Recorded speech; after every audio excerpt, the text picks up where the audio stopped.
Well, that was a nice Hi, transition. Oh man, seasons, greetings to Two Balls and a Mic, episode 195, I messed up on Twitter. It's 195, guys. where we're going to go ahead and just start it on off for those. On the audio platform, we're blessed with the sounds of a Amor Eterno's instrumental, one of Juan Gabriel's premier songs. It's usually a song of departure, of it gets played around funerals and stuff like that. So incredible times here soccer wise in San Diego. We're going to go ahead and talk about San Diego Loyal 4-3 versus Phoenix Rising to be eliminated from the playoffs in what is their final season in existence. We're going to go ahead and bring on Alan Underwood. We will talk just previewing is soccer in San Diego, the MLS, SDFC brand reveal. We're going to go ahead and talk about the brand reveals, plural. What that reaction was. And yeah, I mean, San Diego Wave also in the news. San Diego Wave players made it out. Somebody dropped off Melian Barcenas and was like protected by security guards. She was there an early bird, and it was past her curfew by the time this game ended. Sure. But For sure. we see everybody here in the chat. Season's greetings to everybody, and a big time seasoned greeting to somebody who we followed. I followed. I don't know about you. You never watched Fairweather I podcast. did. Okay, you did. I sure All right, did. you did. But I was a rabid subscriber. It was my plot in a way to sometimes derail podcasts. If you hear loud banging noises, it's still a garage, guys. It's still a garage. fourth season with San Diego Loyal. It's and louder today. It's definitely louder. If you guys have any recommendations that's the washer. That's not the dryer. Recommendations for anything. Anyways, we have the great and powerful, one of my favorite individuals in the San Diego soccer scene, a genuine individual who, again, he is a big reason why we're able to do the things that we're able to do, and a big part of this family, Mr. Alan Underwood. Alan. Hey everyone, how's everyone doing? Well, I mean, if you take a Well- look at the chat, not the one that says this is the best live stream ever, it should pretty much give you. By the way, before pictures, courtesy of Mr. Ryan Young at Young the Ryan, as he's been called around town. Some exclusive looks in there, so thank you. I hope he posts those full versions because they're, that was just a Ken Burns kind of stylized version of that, but he sees the way he sees, and it has to be witnessed as he takes it. But Alan, again, if you look at the season greetings and everything, just there's tears, there's broken hearts all over the world tonight. Man of hearts all over the world tonight. Yeah, I saw a lot on the Twitter machines and the social medias about people trying to like process today, and it does feel like mourning, right? Like it feels, maybe people are in a funk, maybe people took the day off. Yeah,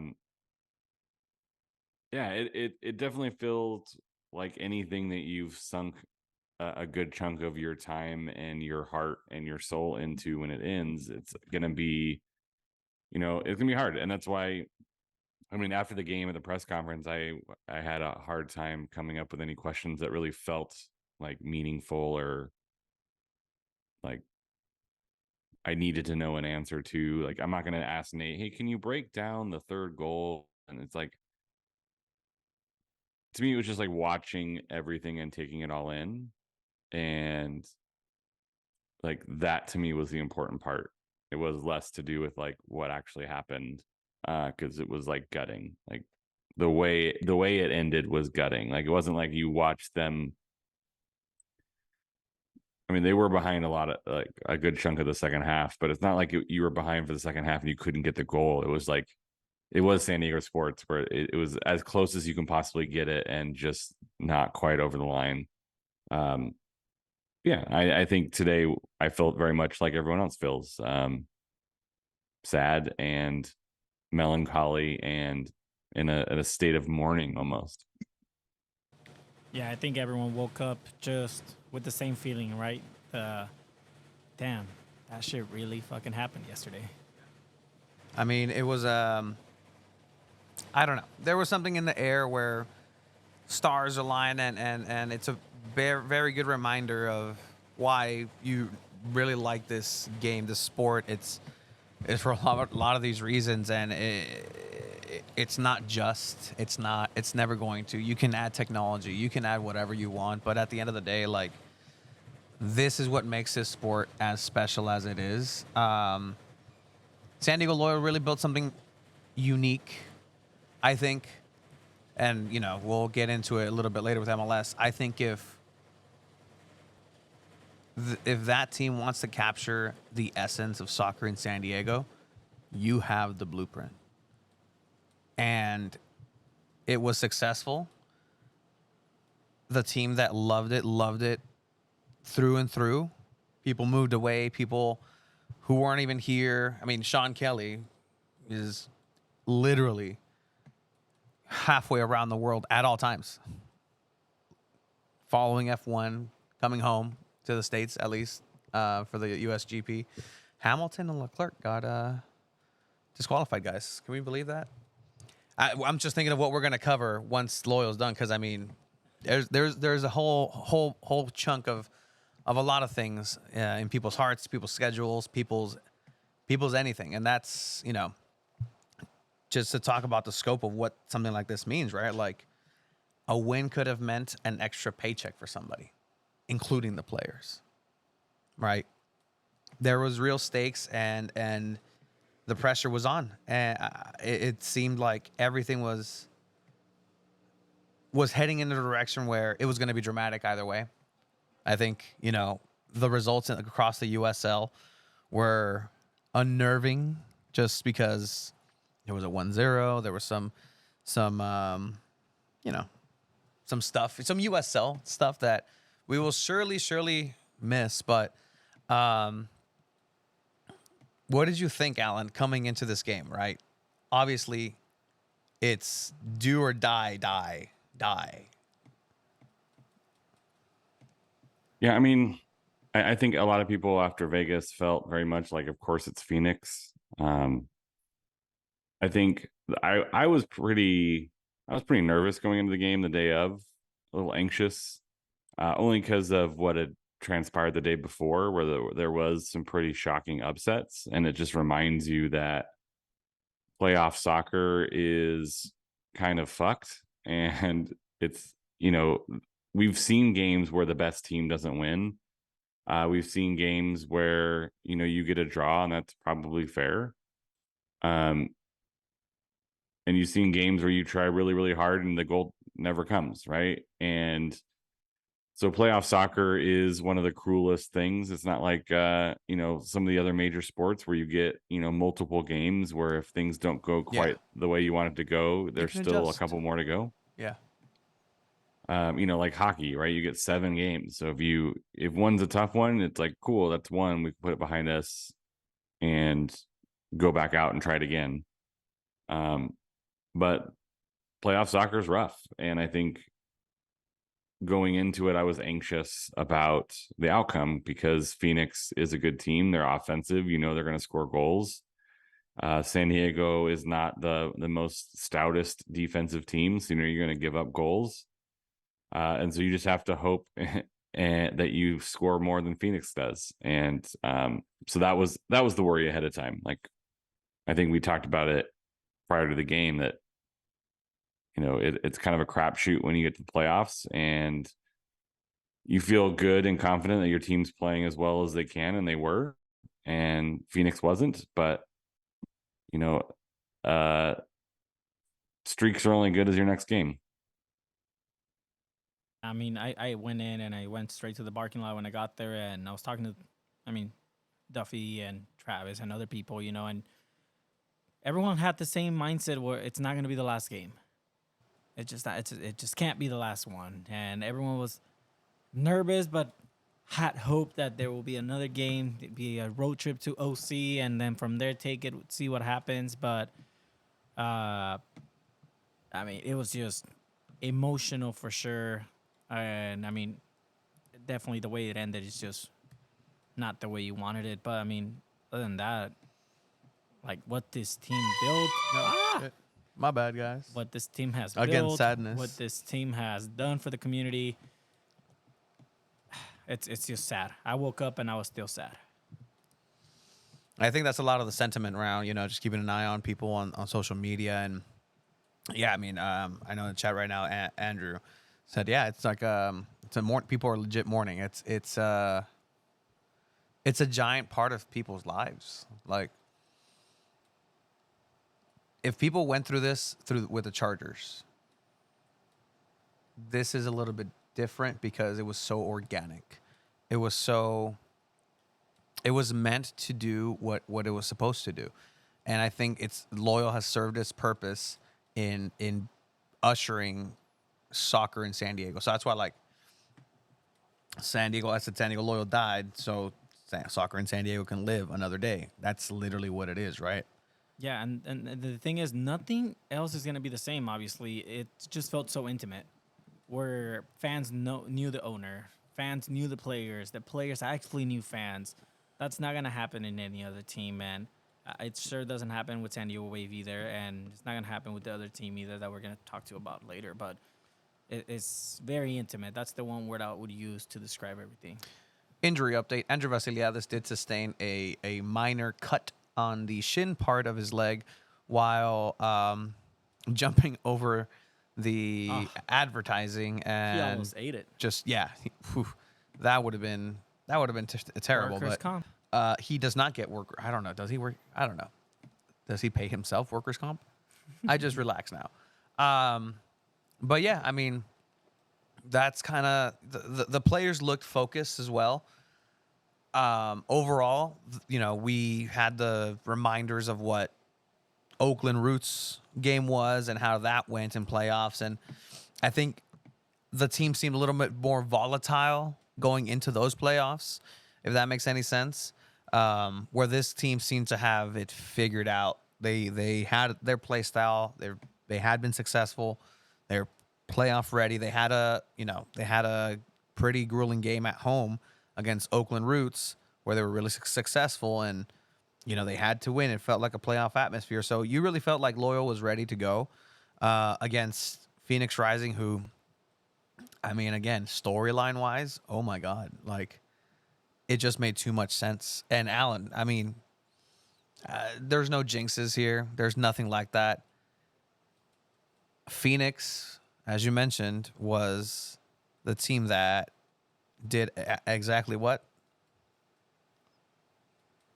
Reno 1868 was a team that existed for 4 years, and they were eliminated in the playoffs by Phoenix Rising. So Phoenix has a history of beating teams in their last known game. And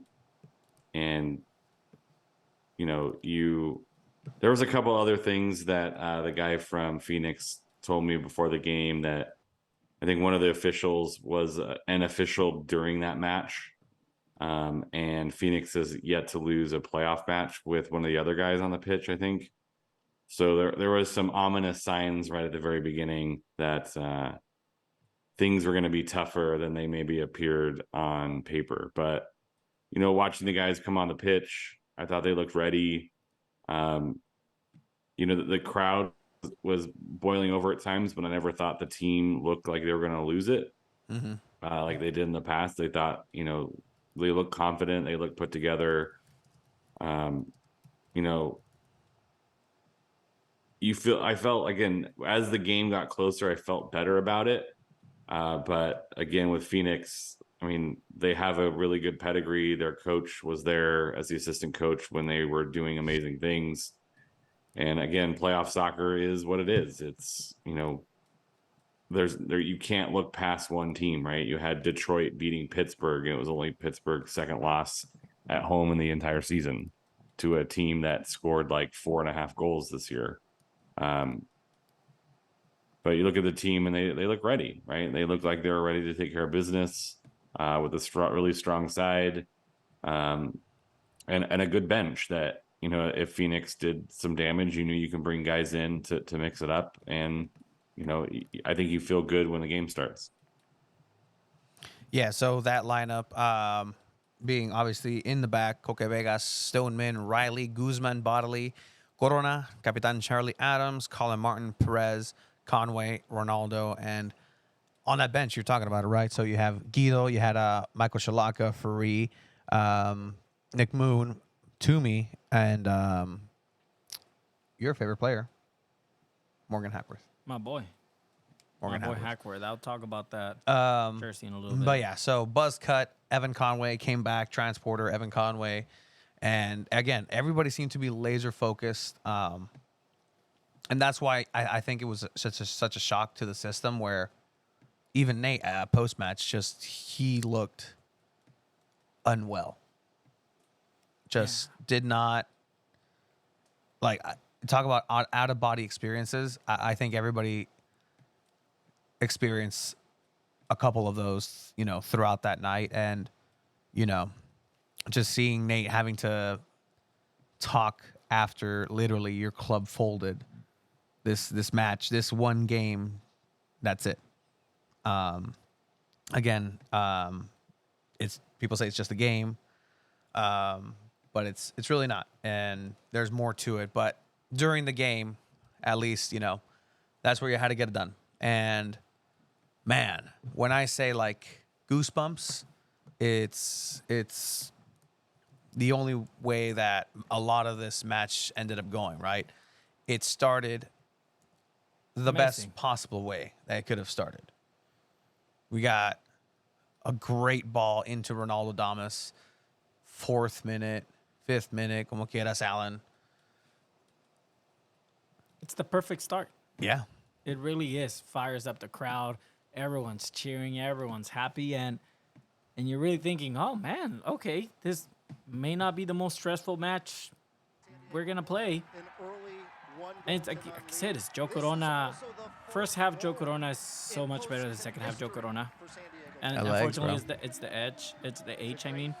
But it's a great cross, great finish by Damus. And, man, it's no joke. This man heats up when it comes to playoffs. Yeah, that's insane. So I wasn't expecting an early San Diego Loyal goal. If anything, I expected a Phoenix Rising early goal. But lovely surprise there. Stadium exploded. That was the hope. Like right there. Like, oh my God, Ronaldo's doing it again. But I mean, I think that was one of the loudest pops that I've heard in that stadium. Just hands down. Hands down. And that's what I'm going to take away from this match mostly is just those moments, that energy, that joy, that the explosion of emotion, and just it was great. You were suffering, Alan, you know, suffering and keeping it correct. Take me through what you went through, you know. First half, 2-2. Let's just kind of go there, right? Like 1-0. It's 1-0. However you want to go. It's difficult to talk about. Well, I mean, the first half I think was kind of the roller coaster I think you expected from the game, right? I think a lot of I wasn't naive to think that there was going to be a clean sheet, but the way they kind of traded shots back and forth, I felt like at least Loyal is giving a game, is going toe to toe, right? These were two heavyweight boxers just throwing haymakers. No one was really, I mean, people were kind of playing defense, like there was defense, but I think both teams wanted to play a game a certain way, and they both played it that way. And, you know, if you take what the end result was going to be if they lost away, like this was a great game. Like the whole game, like there was that extra layer that definitely made it fucking heart wrenching. But particularly that first half, it's like I felt Phoenix probably felt better going in 2-2 than Loyal did. And it was watching two heavyweight boxers just go toe to toe, and it was amazing. You had the highs, you had the lows, you had frustration, you had overwhelming joy. You watched an entire fan base singing and clapping to the songs that the supporters were singing for the first time, like probably ever. The fact that the stands were like unified in kind of singing and clapping, it was quite an experience to be able to be away from the fans enough to be able to witness just how loud it was, and to witness the collective kind of soul of the stadium, like egging the team on. It was amazing. Like, I mean, the Borussia Dortmund game was cool, but I don't think I've been a part of a game that felt anywhere close to this. And like, it was heart wrenching. I was yelling when I probably shouldn't have been. You felt every emotion, you felt every call, every whistle in a way I don't think I have felt before. And I think at halftime you felt pretty good. Like, it was a game you feel like you can win. You feel like you had another goal or two in you, and going into half, I wasn't really nervous. I mean, it was nerve wracking, but you felt that it was a good game and it was entertaining. Yeah, no, I mean, like you said, I don't think for this game I was the most professional media member. I on kept the it cool, sideline. guys, for everybody. You did keep it cool, and I think by the I'll get time into Loyal it. got that last penalty, I celebrated way too hard. And I recognize it. I said, "Hey, my bad, guys, my bad." Got carried away, but yeah, no. After that first goal, it's exciting, right? Everyone's cheering, and then ref does a questionable call for a penalty for Phoenix after a tug on the arm, and sometimes these go either way. I personally don't see it I see it. after his shot. I mean, I see it. I definitely see it. It's definitely a foul. Let's just get that out of the way. It's definitely a foul. Letter of the law. It's definitely a foul. Contact. There's a pull. Did he embellish? Absolutely. Did he? I don't. It's so- no, dude. I don't think that's enough contact or a hard. Was there contact. contact? Yes or no? Was there contact? That's Yes or out no? of the question, though. That's not That's out of because the question. arm was out. Like, That's it's out out. of the question, The arm is though. out. How many Tira. times have you seen this not I've being seen called? it. Oh, 100%. That doesn't disqualify the fact that I'm saying that is still a foul. It's and it sucks. On a playoff time like that, You can't. shouldn't I be mean, called. letter of the law and Nah, dude, feel of the like- game. I don't think that should have been called. I think it's a soft penalty for sure. I agree. That doesn't mean that it's not a soft penalty call. It is, but it's a foul. Yeah, it shouldn't have been called, but I mean, it was called. I mean, and Alan. I mean,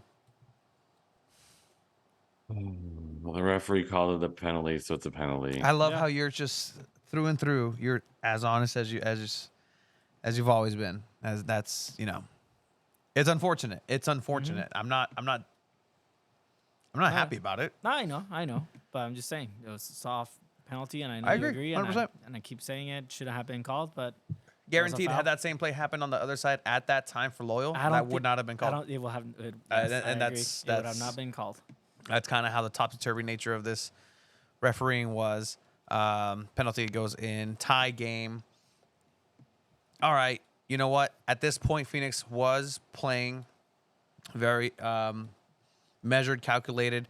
You mentioned that they were playing a little bit more possession-based, more of Loyal style, but their bread and butter was a counterattack. It's kind of a result of everything here. It also seemed like a Phoenix player ran inside the box before the penalty was taken, but Oh, my God. it's rules. Follow the rules, ref. Agree. No, that's you the said thing. it I at agree. halftime in front of the ref. I did not say anything in front of the referee. I just told you You told me, yeah. that the rule book was taking a beating. That should have been a goal for Phoenix there, but we got. Could have Let's go been. back. Let's go back to the second goal for Loyal. I don't think there's video of it. Oh, that's right. It went down. The stream went down Yeah. of it. That's right. Yeah, the stream went down in Loyal second, but it was a takeaway from Conway. Alan, you have it, right? Yeah, I believe he did. I believe I tweeted it out. Yes. Of course. And that's when I realized the stream had gone down. Apparently, it went down like right when Conway intercepted the ball Yeah. and came up right after the goal, which is quite unfortunate, but also was quite impressive at how quickly Loyal were able to turn possession over and create a goal out of the situation. So, yeah, a mystery goal that the world did not see until people posted their own personal videos of it. Let me get you out of the way, Chivo. And because I'm not verified, my video is never as good as it should be. It's good. It's that Okay. iPhone 15 quality. But yeah, good play here by Conway. He gets that karate kick pass. I don't think he got all of it like he wanted to, but it was there. It was enough. Collision with Ronaldo. You see my big ass hand there, but 2-1. San Diego Loyal again, an explosion from the crowd, because after that penalty, Phoenix, the players weren't shy about attacking the sideline with some of these throughout the whole match. And look, that's playoff action. Throughout the game, they were trying to rile up Domus, rile up the players. Why? Because that worked last time. San Diego Loyal showed extreme discipline.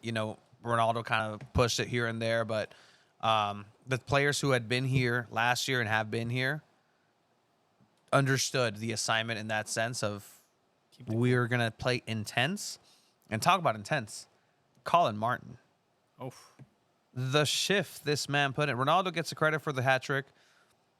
The shift that Colin Martin put in this game, he laid everything on the line. especially the second half. It's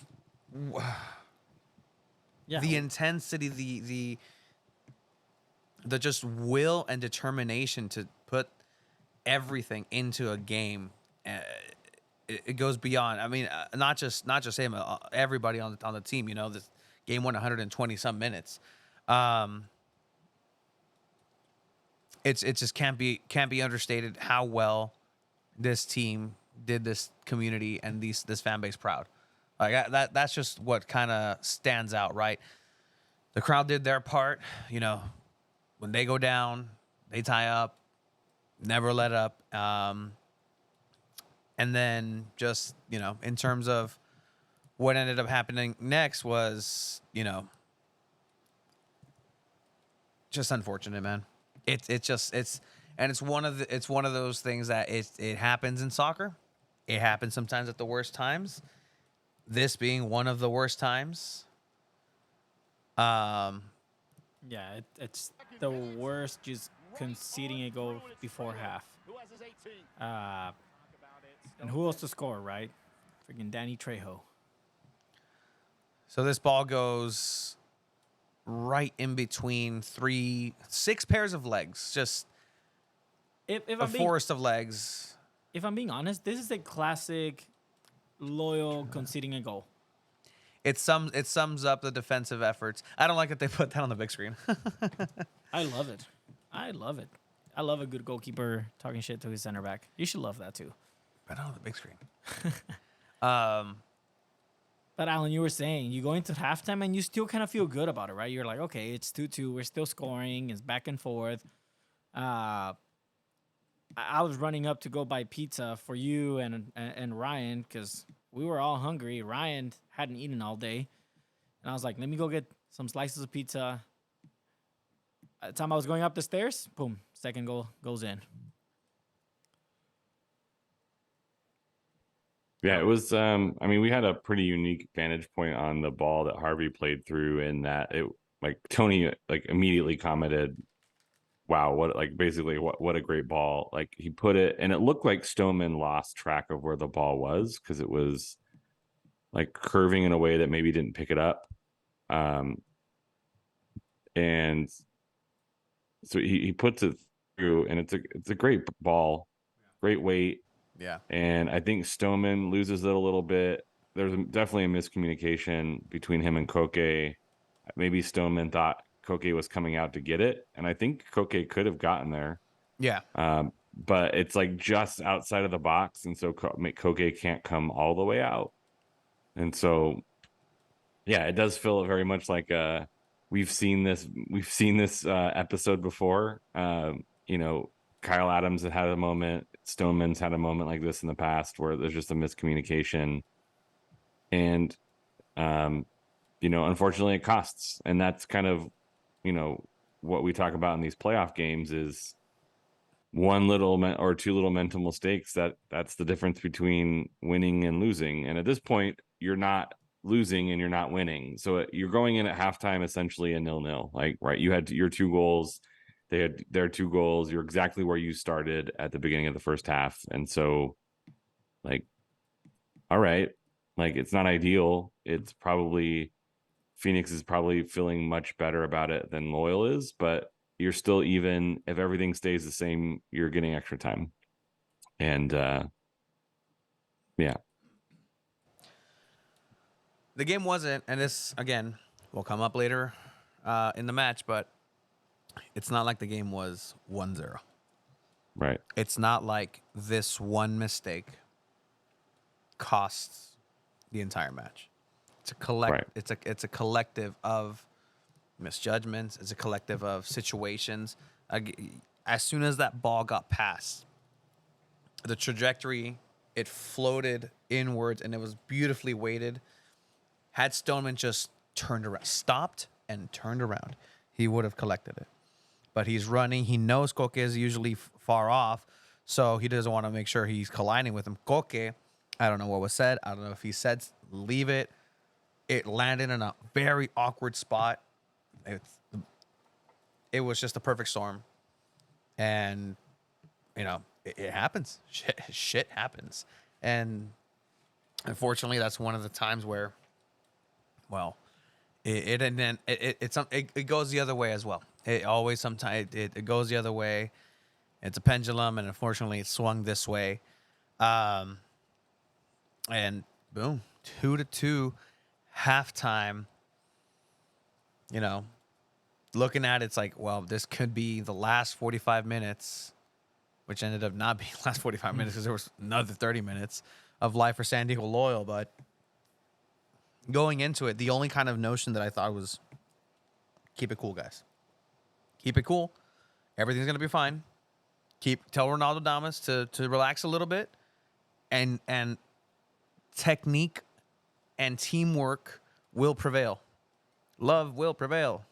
The good guys will prevail. The light beats the dark. It's going to happen, right? Just stick to the plan. Going in, because it's 0-0. It's 2-2. Yeah, sure, but it's 0-0 coming back. Yeah. It's whoever wins that second half that eventually is most likely going to be the winner. But how did you feel going into halftime, too? I felt a little nervous. I was just like, man, you know what? You had the chance to stay up. A mistake kind of cost that, but like you guys are saying, it's a tight game. You go at it, and you don't know what to expect anymore. And that was my mentality. My mind was like, dude, I don't want to record. I just want to watch this last 45 minutes, and that was on my mind. And it started raining, which kind of just made it a perfect night for a game, a playoff match, and nobody was prepared for that. Yeah, those were my thoughts. It's just, okay, there's not going to be any subs right after half. It's going to be in the 60th minute. He's going to make 1 or 2, 3 maybe subs that you ended up predicting exactly pretty much what it was going to be. Sean Kelly with some fantastic stats, sorry, but just in the chat, statistician for San Diego Loyal, also does F1. Just top person. Grant Stoneman and Charlie Adams started the first and last games in San Diego Loyal club history. Shout out to Morgan Hackworth, who played 4 seasons with Loyal. Only started 15 games.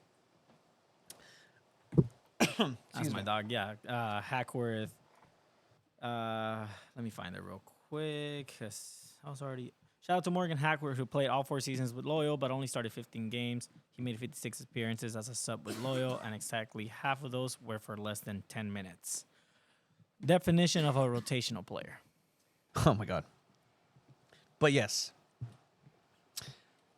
Was Morgan going to get some playtime? I don't know. I don't know. But I think he could have made more subs for sure, but he didn't, and it's fine. But you knew there was, and I said, there's going to be a package of subs. yeah, he does that. He tends to do that. Guido on the bench. Toomey on the bench. Nick Moon Moon. wasn't I don't know. ready. Didn't. I don't know. Did the Jack Lake happen again? Jack Lake last year wasn't ready. You throw him in. Nick Moon, maybe at a different point in his injury, hadn't been playing. Maybe that's the reason why Elijah didn't play, fell out of favor. You know, there's a lot of factors that kind of go in here. I take a 70% fit Nick Moon over 100% fit Hackworth. I mean, what the? Yeah. I mean, it's true, though. Yeah. It's true. And that's the thing. Like, going into half, it's like, okay, reinforcements are on their way if they need to. I think with the team that they had, they should be able to maintain, get a goal here and there, and stay solid. Because it's not like you're going to switch something in defense, because if anything, you're going to need more attackers. Yep. So might as well just kind of continue with it. Felt good. Everybody came out again, laser focused. But yeah, then the second half happened. And It was kind of like the start that Loyal had in the first half, but this time it was for Phoenix. They had an early goal, and it was just kind of like a play that happened, and you sit there and you're like, oh man, fuck, like. yeah, now we're one and they were behind. playing smart. They were playing really well. Coque Vegas stopping this one as a Which is a well-designed prefabricated play, yeah. a training ground play. But then you have this chance here on the right hand side for Phoenix, and ball kind of goes past Guzman, gets tied up. A really good finish, bottom left. You know, it's Do very we all difficult feel to like get that. Koke could have done more in that one. It's a very awkward position where he's at because his body weight is moving to the back and away from it, and so you're stunned at that point. Maybe a leg last ditch effort. A little, you can tell he was going one way. Really good finish. Really good goal. I mean, look, lucky bounces. You see Guzman again, kind of get his legs tied up. Yeah, definitely caught Guzman. It's like he tried to block the pass, but he was kind of on the back run, and he just still passed him, and it's unfortunate. Defensive mistake there for sure. But Alan, what were your thoughts after going down starting second half? I mean, obviously that's the worst thing that could happen at that point. And, you know, you saw what happened in the first half when Loyal went up quickly. Like, it got the crowd behind you. It calmed some of the nerves. And so to go down just as quick in the second half, I think made a lot of people real nervous. I mean, but we've seen this from Loyal before, where they give up a goal and they bounce back, and they, you know, some of it is game state, right? Where Phoenix doesn't have to go for it anymore, right? They're up a goal and they just have to defend and, you know, weather the storm. And, you know, this was kind of a damn, because it's essentially, you know, a couple minutes before the half and a couple minutes after the half, and Phoenix had the momentum then. And so, you know, they played all right. And then that's when Nate decided to make some offensive changes. You know, Stoneman going out, he was kind of hurt. And so it kind of opened up the possibility of bringing in, you know, 3 more offensive players for, you know, a couple more defensive. I think Joe Corona looked his tank was kind of empty. Mm-hmm. A little bit bummed that Adams had to come out. I think you lose some of the ability to play the ball in, but I think moving Blake back tries to take that mantle from him, the guy who can cross the ball in, right? Your team's leading assist. And then Nick Moon, I think, is just one more offensive weapon to try and stretch that left side. And, you know, I thought they went on a really good really good run, and you just knew something was coming, right? It was pressure and pressure and pressure and pressure, and they had them, kind of where they wanted to for, you know, basically the last 30 minutes, 30 minutes of the second half and the first 15 minutes of stoppage time. And this was the first time I was really inappropriate as a media member, Me too. because to me, it almost looked like to me, yeah, Elijah did have a knee injury. He knew where he was on the pitch, and he's like, I'm gonna go run toward that empty space, and like as soon as his leg went across, he's like, I'm going down, and he gets some contact. He goes down in the box, and after a large kerfuffle, uh, maybe not the best PK. Yeah. Rios Novo guesses the right way and almost gets it. And that would have been devastating. But I think at this point, it's like destiny is calling.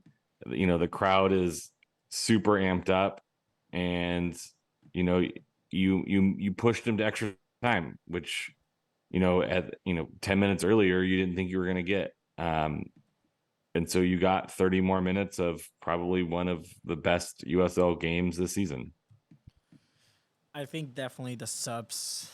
We've seen Nate make the same substitutions throughout the season, right? The surprise was taking Stoneman out, who kind of had a bit of an injury, and Jules decided to take him out to go more offensive. You drop down Bodily, and I only wish I would have seen him kind of put Chilaka back to kind of solidify that center back line again in the extra time. But Nate had to do what he had to do to just get that goal and go all out. It's really do or die. And that's what you have to do. And I'm just glad he has the balls to do moves like that, because a lot of time you see coaches who don't take that risk. Yeah, their arms are crossed and they just kind of go with the flow. But ultimately, look, again, great stats. Sean, if your time is free, like we can also use a statistician for our ventures. We cannot pay you what F1 pays you. Sorry. Loyal only conceding 3 goals on 3 occasions during the entire 2023 regular season. Phoenix Rising didn't have a single shot in the final 35 minutes, 10 plus added time during the second half. And then Ronaldo Damas has scored the 2 hat tricks in the final month of Loyal's history. The only other Loyal hat trick was scored by Rubio Rubin, also against Phoenix, September 2020. So some rich history there.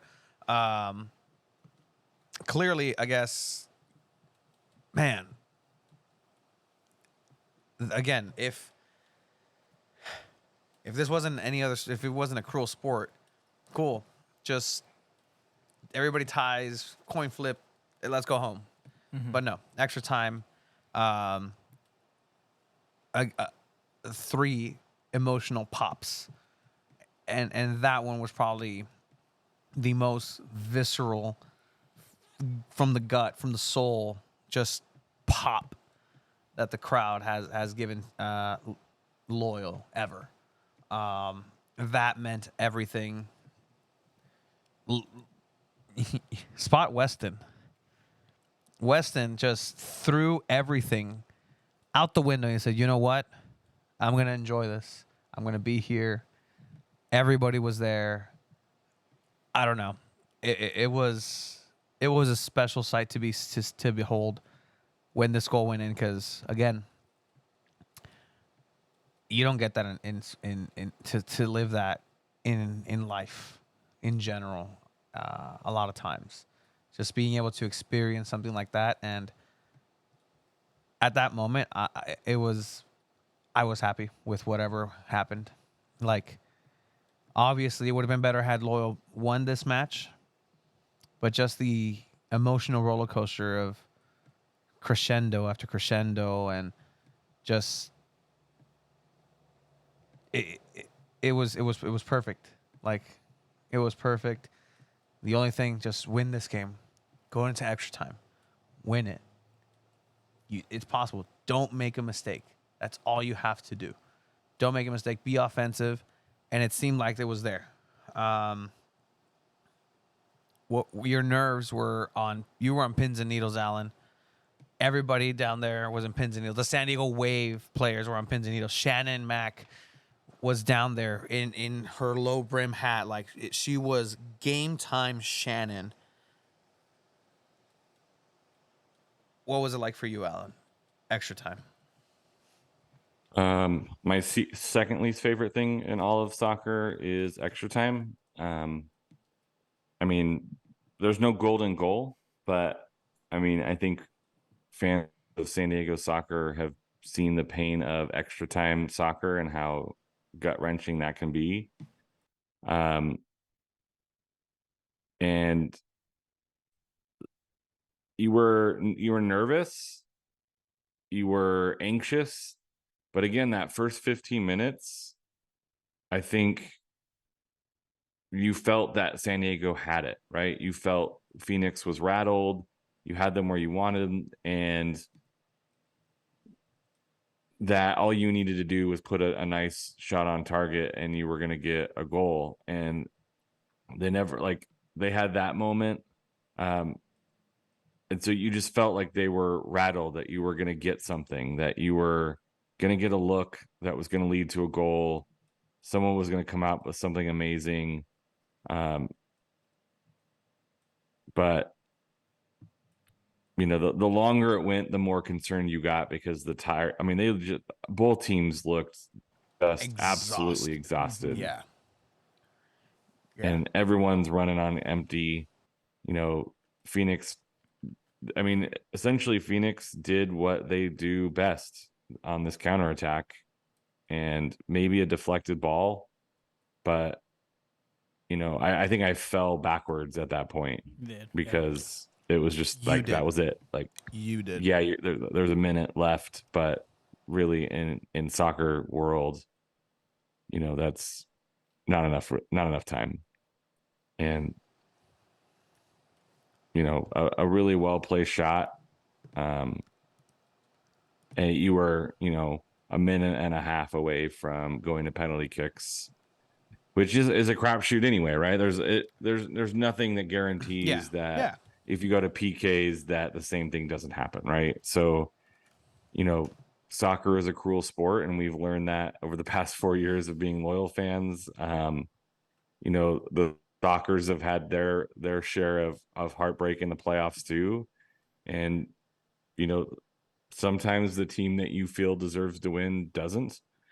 And, you know, you got to give credit for Phoenix for hanging tough in a hostile environment and pulling something out, because I honestly think that if it was any other team, they would have just crumbled.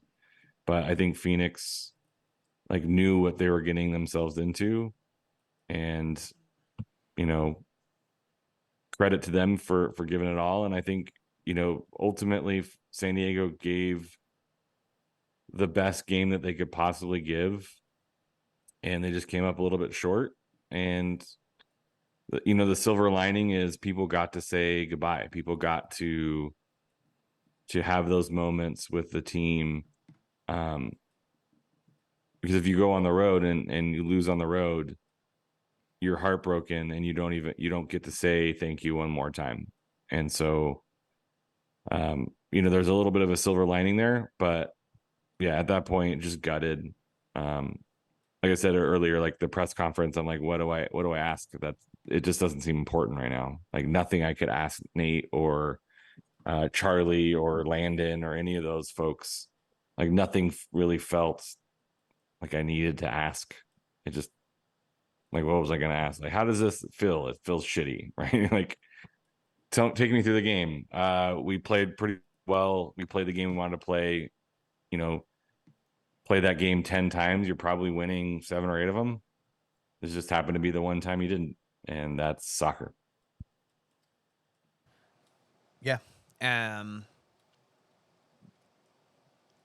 kind of, you know, bookend that in a way where kind of emotions is what the anchor is of this game at times, especially with Loyal. They always made it dramatic. There was a point where, I mean, Andrew Vassiliadis said that he was going to have an attractive soccer team. And by God, I mean, what more do you want in a soccer team, in a match, in the expression of soccer, than what San Diego Loyal brought? And it's theater, it's wrestling, it's drama. And when that goal hit, I think I told somebody, like Ryan or you, like, I wasn't confident at all, because I knew that there was that moment that can possibly happen where it's a big bathtub and you just take the cork out or whatever, or the stopper, and everything just, but just that feeling of a giant hole The stadium within went you silent, just, man. and that's exactly what happened. Because it was finite. Again, you mentioned it's a minute. Like, in soccer terms, it's just not going to happen. Phoenix ended up having another chance, a corner. They ended it there. The stadium went silent.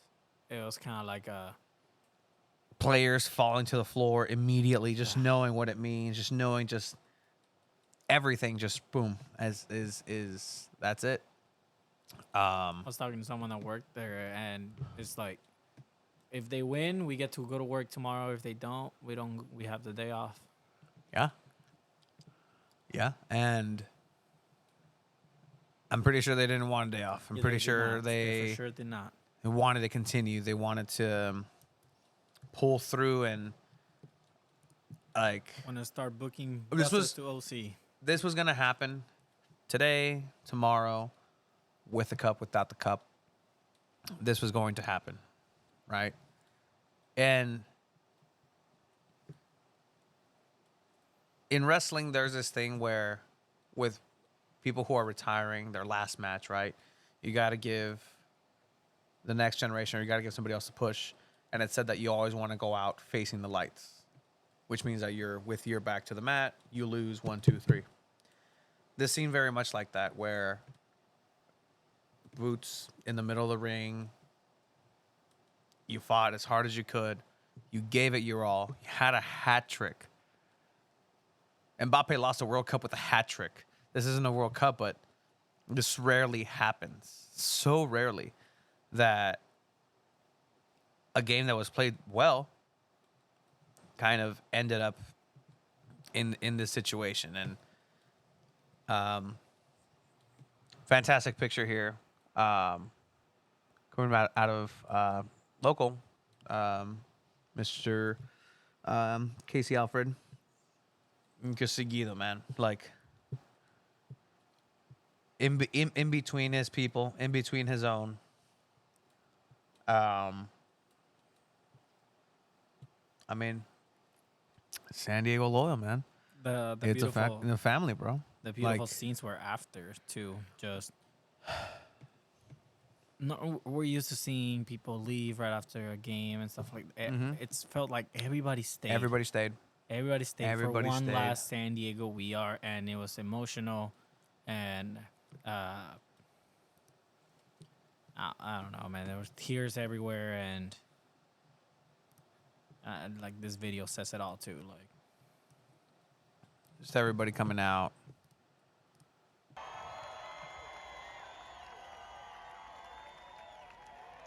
Andrew checking out his shin.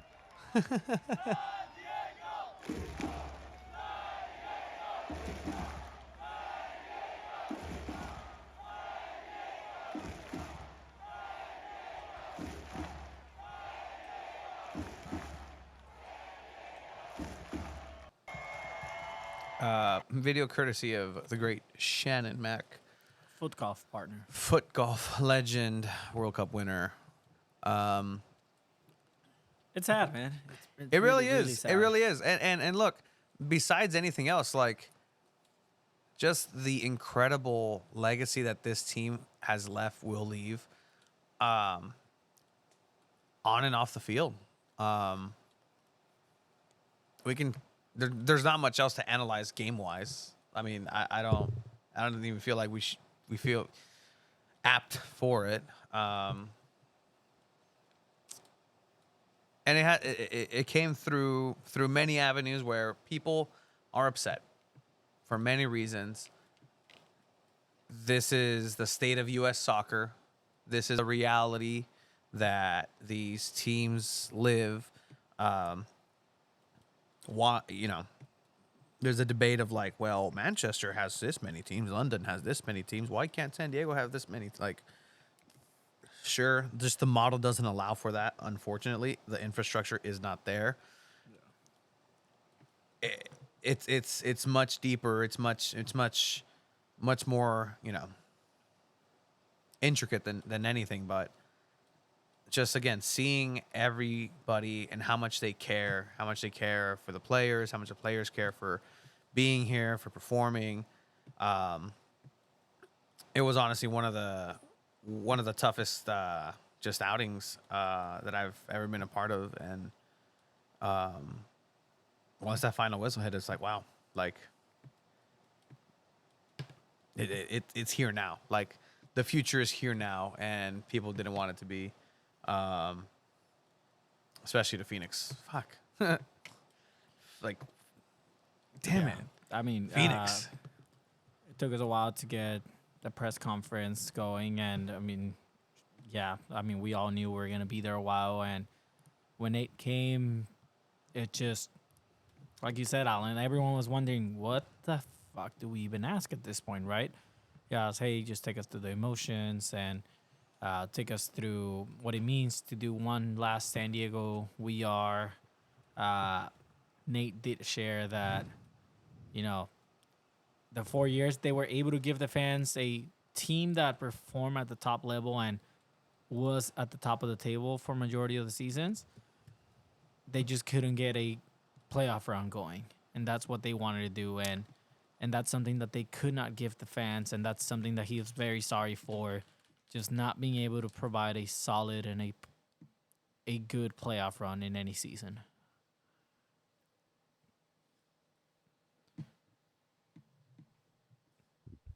That's how sad we all are. Like, we don't know what to say. What do you I think do? it's just I think it's just not just loyal, right? There's rumors RGV's folding now. Almost 3 teams per year for the last 10 years have folded. You have, Cal United Strikers just up north, Rochester Rhinos, Austin Bold, Cosmos, Reno 1868, St. Louis, Fresno, right? Reason that M's here is because Fresno folded. You have Wilmington Hammerheads, you have Oklahoma City Energy or FC or whatever you want to call them. Like, I think it's indicative of the state of soccer in the United States that's still it feels very established and solid at this point. But yeah, that City Islanders crest, good Lord. It's one of the best and worst crests of all time, I think.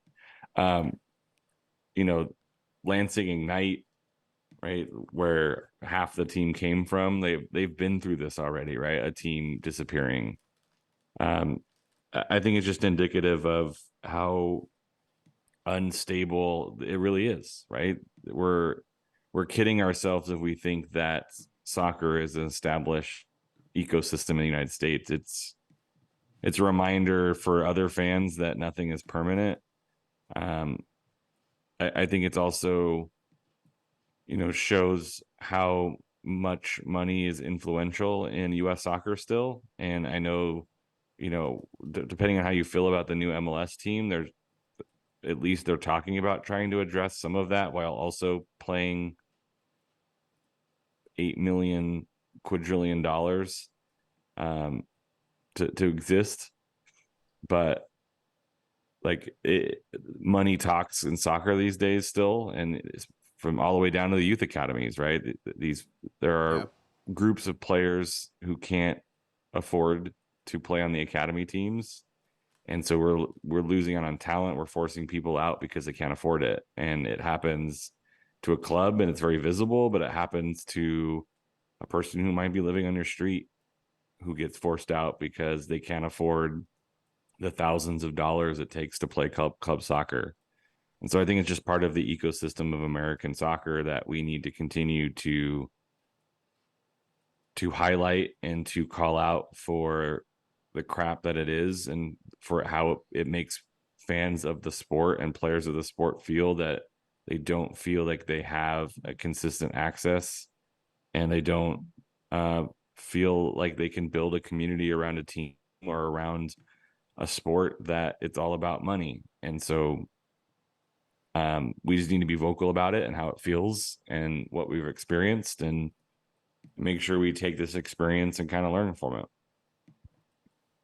Yeah, be more like the Mexican League. Oh my God. I mean, for many reasons, and we always knew this, that this community was fortunate to have a club like San Diego Loyal, a club that made mistakes, sometimes didn't learn from mistakes, but most of the time did. And if not, they listened, try to move forward in a positive direction, and just overall, like, if there was another way, I'm pretty sure Andrew Vastiliades would have taken it. I wasn't in those negotiation rooms. None of us were. So we don't know what was possible, not possible. And also remember, like, it's mostly Andrew. It's one dude. But it ended up being not just one dude. It ended up being a whole community of people who proved that soccer can exist at a professional, high quality level. Ran very well, and you know, it ran its course, and you just got to be thankful for that. Why is there a paletero man at 9 p.m. outside my house? That's odd. I'm sorry, guys. It's Ahorita vengo. but yeah, Yeah, man.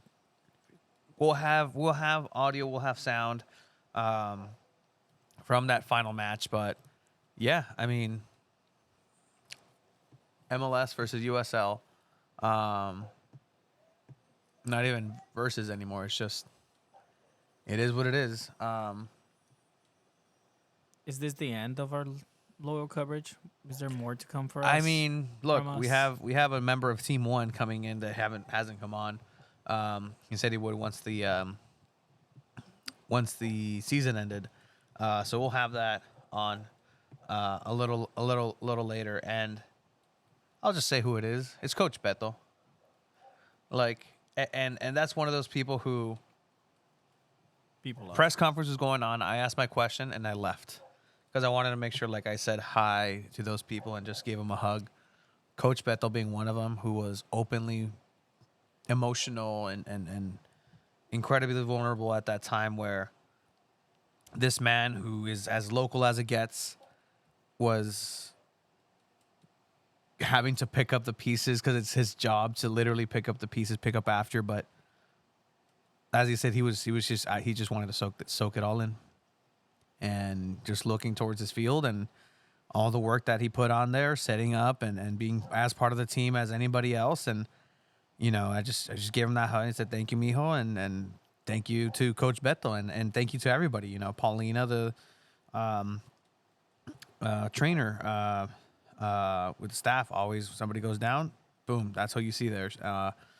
TD, assistant coach. You know, all the people that have been here at fucking Weston, bro. Oh man. Nate Miller, after he walked off, I had a brief moment with him. I said, hey, thank you for these last 4 years, and thank you for making soccer what it is and working so hard to showcase this sport in my community. And you know, still emotional, still very raw after the match. Just, you know, thanked us for doing what we do, Alan.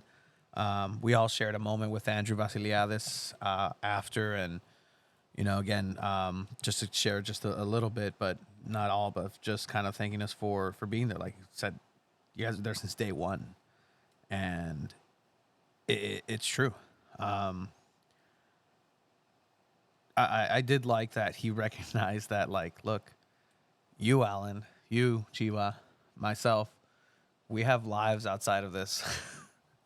We have Full-time relationships to jobs. maintain. We have jobs. We have everything to keep it up, and just to be thanked in that sort of moment by Andrew and recognized means the absolute world to me, because if it wasn't for this team, literally the dreams of getting those credentials. That's why I keep my credentials. They're badges of honor for me, because I take this seriously. This team reignited my love for the sport that I had lost. Clearly, I mean, if I played with Guido, like, I was in it to win it. But at some point, like, soccer stopped being fun. Soccer, it just stopped being an escape, and just became more cumbersome than everything. And I hadn't had that. I started playing. I've played Sunday leagues and whatever, but it wasn't there. And finding it through San Diego Loyal and covering it, getting to know the players, to know Landon, to know what it takes to really build the soccer team inside and out. Like, those moments in the pandemic where, Alan, we were one of the few people in the world watching soccer, live sports. So many moments, so many lessons, so many people to thank, so many people that have shown us the ropes, how things are done, how things are not done, to make us better. And we've learned and we've grown because of that as individuals and as people. And I mean, Alan, for us, like, again, like, thank you, dude. Cause, like, if it wasn't for you, our credibility wouldn't be where it potentially we see it being. But you're the brightest USL mind in Southern California, and shit, I'll contend anywhere else. Like, it's true. Like, this league is something that you were passionate about. You got San Diego Loyal in your hometown. You had to ditch those bozos in OC, and not ditch, but yeah, choose correctly. But it's all kind of it's ran its course, and that's what everybody has to come to grips with. And it's an exercise in strength for everybody, and it's a opportunity for growth. And as much as it hurts, it's gonna have to hurt. And if it didn't, that means it wasn't real. And this team was as real as it gets. And this is from an objective standpoint. Like, this isn't even like a fandom standpoint. Like, objectively speaking, like, what a story. What a story for San Diego Loyal. What a story for the fan bases. The Rainbow Loyal, locals, Chavos, Fiends, Los Vatos de Liverpool, like, everybody who was there on the Wednesdays, on the Open Cup games, on the bus to OC, on the trips to Monterey Bay, the one guy that always goes to Louisville games, Corbin. Shit, Corbin got a shout out in here. Everybody that made this special, just thank you for making this fun and make it worthwhile.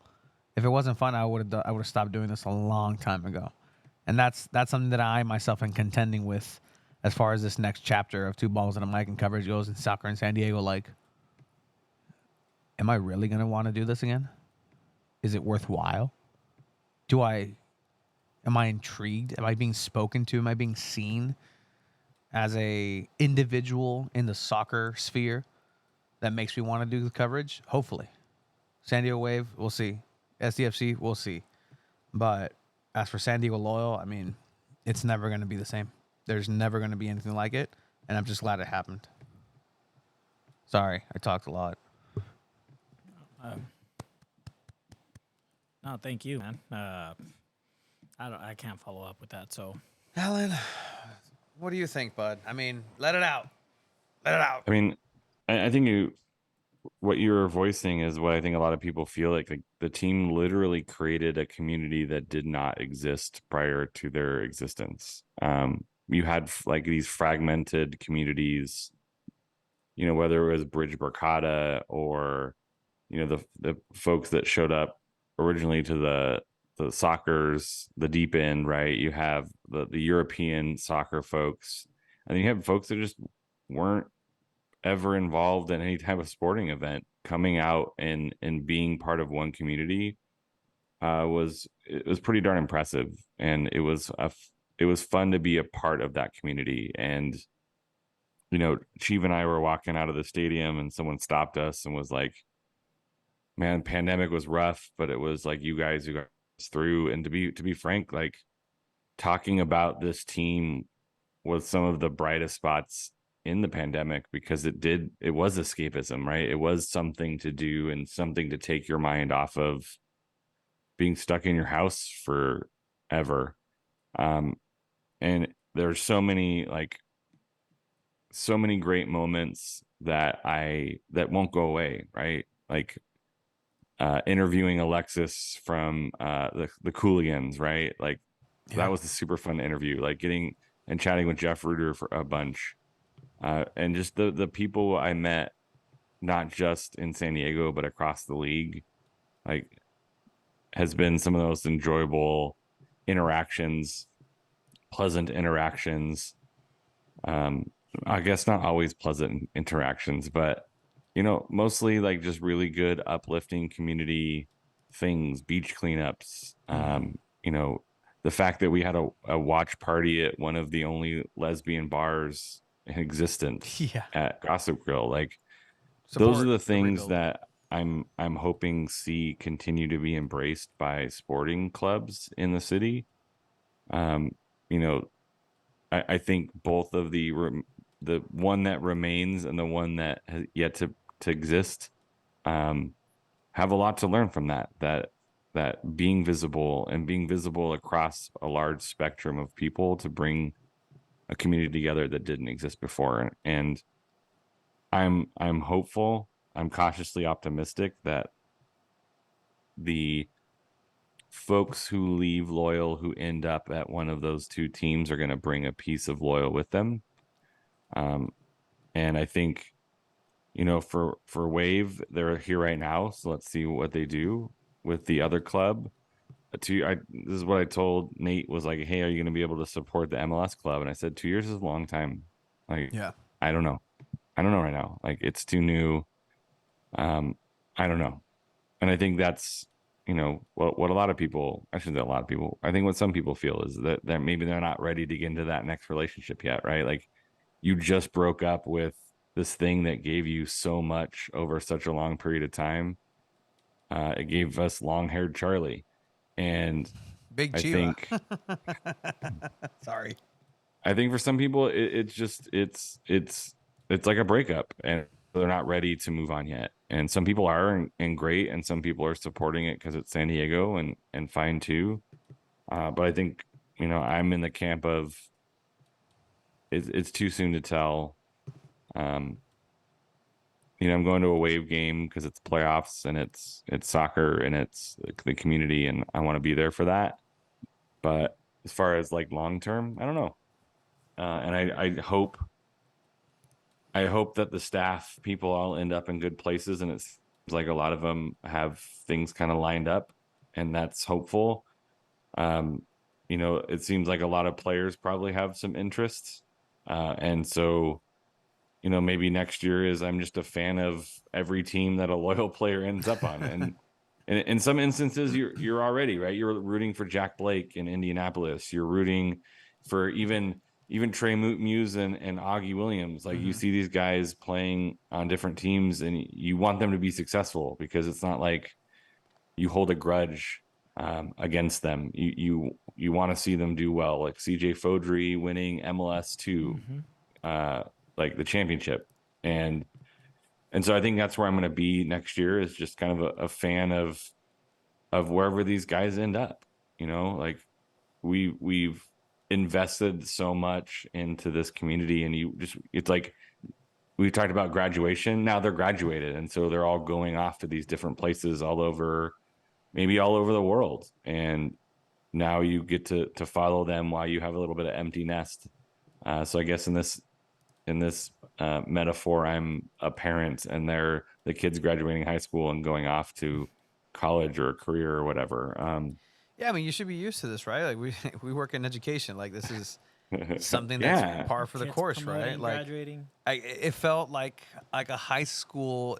With all respect to, everything and everybody involved. It's not necessarily this is a high school. No, but like you make your lifelong friends a lot of the times through high school, and you kind of grow with 4 years and 4 seasons, and you come out knowing and being friends with some of these people, and pals, finding out that I played with Guido, like, hey, like that. It's not the fact that I played with Guido. It's like, holy shit, like the soccer community in this area is so that, yeah, like chances were that we did play together. Like, why not? We grew up here. There wasn't this when we grew up. It wasn't there. Otherwise, you know, we'd come up in the States and play for San Diego, whatever's for whatever amount of time. But, it's a sad time. I know people are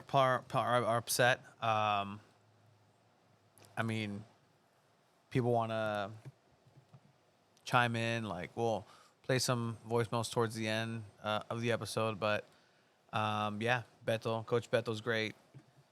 Nobody's feeling great, Alan. MLS wouldn't be here. Sean Kelly, let's work on a documentary a la Columbus Crew for San Diego Loyal, a tell-all. Whether the Sockers come out to a real pitch, they used to. I'll have an announcement a little bit later on myself and involvement with the San Diego Sockers for this upcoming season. Yeah, 30 for 30 for Loyal would be good. The shop is still open, maybe. If I went to the Loyal shop this morning and there were people there with blueprints of the building, obviously making plans for what Loyals move out. That felt awful. Well, Oh, man. I wish I, that does sound just, yep, just the reality of things. It was really cool to have this and what it meant, and the doors being so open, and there's time and place for everything, and I'll want to talk with Steve and everybody who supported, and just kind of catch up on, like, hey, what wounds have closed, and catch up on players. There's players who are going to go places. I'm pretty sure people who are listening would want to know where everybody's going. And that's part of it. As far as us, like, we have our ventures going. We have to cover soccer in San Diego. The World Cup is coming, and other than that, like, I think that we have to continue this two balls and a mic, and whatever comes out of it, San Diego Punto Futbol, because it became more of a responsibility, and I want to make sure that the ethos of San Diego Loyal and what they really stood for at its core and its fundamentals of respecting the game, respecting the people, is carried through whatever we do. And that's something that we were taught. And, as long as people want to support us in that general sentiment, from an objective standpoint, and sometimes opinionated here and there, but San Diego Loyal, will live on, at least through us in a way, not necessarily animosity of like MLS killed this, MLS did this, MLS did that.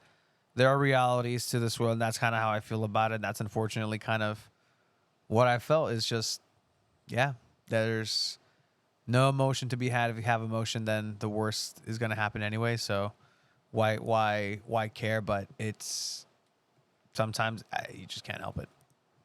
Sometimes you just can't fucking help it. No, Sean, I will not make you shoot another film. It's okay. All right. Well, what do we think, guys? What do you think, Alan? I'll leave it up to you.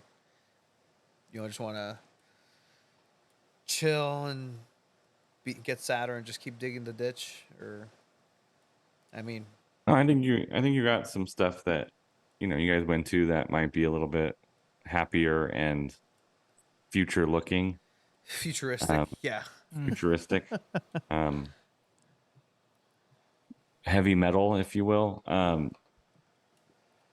That you guys, and there's a playoff game. There's another one coming up Yeah. soon. Yeah. And hopefully the Wave players took note of how shitty that feels and Yeah.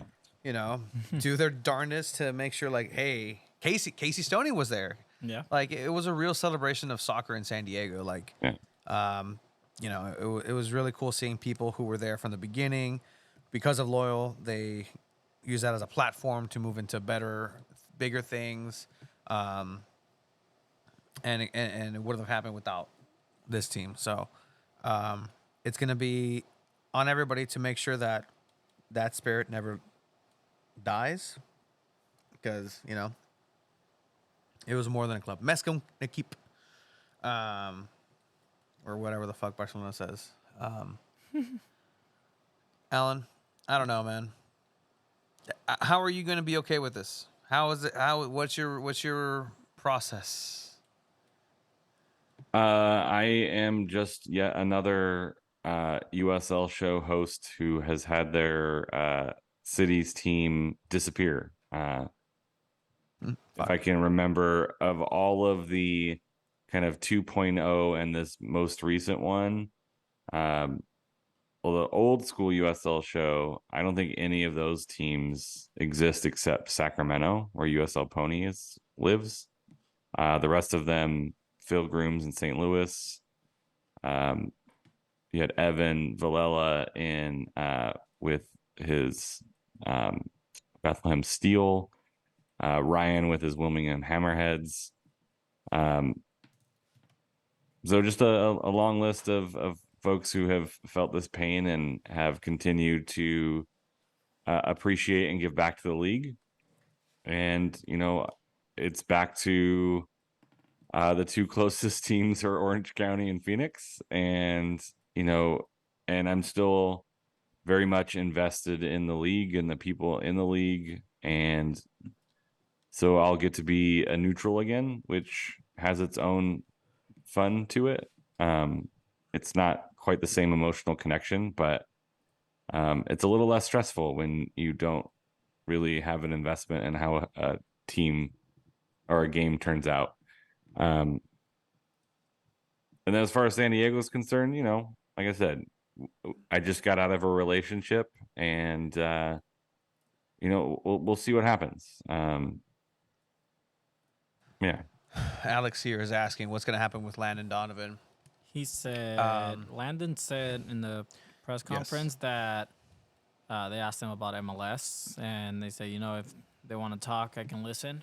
Yeah. So If they definitely want he's to not- call, he'll listen. he'll and talk, but he's definitely did not shut those doors down. Yeah. So, Obviously, it breaking was news, I not guess. the time to talk about it, and that's pretty much what he emphasized on. There's a possibility that Landon could be linked with San Diego FC. It's just a matter if they want to talk to him. So Yeah. So, I mean, obviously, everything was a job interview for the next step. Alan, you need some rest. Everybody needs some rest. That's what I told all the players. I told Nate. I told Landon. I told Guido. I told Charlie. Get some rest, guys. Like, just go You on know. vacation. do something, get some rest, relax. Coach Beto. Like, everybody just decompress in their own way and come back stronger. Yep. Agreed. All right, gentlemen. Alan, All right, Alan. you're awesome. You're the best. We'll see you around, bud. Yep. Until next time. Alan. Bye, Alan.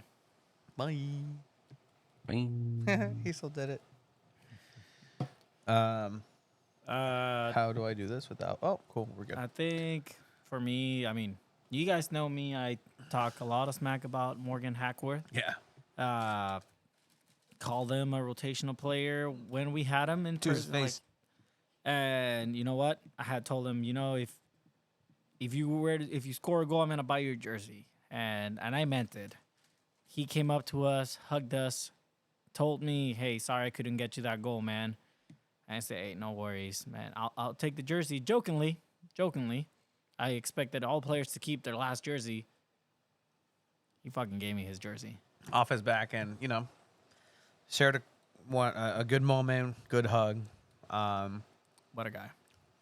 Everybody, top, bottom, Thomas, Travis, Ray, Ben, Ivan, We'll see. We'll everybody see a from the lot of them front, like, around still, but everybody it's will not, run. It's not gonna be the same. It's gonna be very different. But like you mentioned earlier, and I was just kind of like sinking in, right? The future is here, The future. and it's the name of this episode, right? San Diego Loyal dies, so soccer in San Diego can live another can day. live another day, and that is going to happen with San Diego Wave and San Diego FC officially being San Diego FC now. We're not gonna get too much into San Diego Wave just because they have a bye week. Yeah. They are gonna be playing Megan Rapinoe and OO Rain. Yes. who, Not just Megan Rapinoe. Yes. Yeah. So which Megan Rapinoe's last official soccer game will be in San Diego, whether Yeah. it's in the semifinal, whether it's in the final. So Yeah. we'll be there to cover those games. We'll be there and for Colombia, US. So we'll Yeah. do that breakdown next week. Next week. San Diego Wave did release a cool little video, little package before we get into So soccer in San Diego will very much not be as intimate as it was with Loyal, but it's gonna keep going, and it has to keep going. And for the sake of San Diego Loyal, this has to grow bigger, and this needs to be the soccer capital of the United States. Yeah. And hopefully it gets there. Yeah, so just a little behind the scenes look that they had for Louisville versus San Diego Wave. NWSL Decision Day. 8 teams were vying for 4 playoff spots, with all the matches being played simultaneously. San Diego Wave being a team that is fighting for that shield. Another chaotic matchup. Set the tone. That means we set the tone from the first whistle. Start to finish. Who wants it more? Who wants 3 points? We've got to work for it. Get them on the ball. Get them being positive. Get them doing the things that you're good at. And we be great today. 3 games at home to finish the season strong and make history. It starts today, so let's get the job done. Here we go! Shot from Morgan. Jake shot breaking in. Stops. Shoots. And it deflects it. 1-0 San Diego. What a goal. Talking of creativity. Van Egmond fires it. Off the crossbar. Corner for Racing Louisville. It is Carson Pickett. Drives it across. Headed up.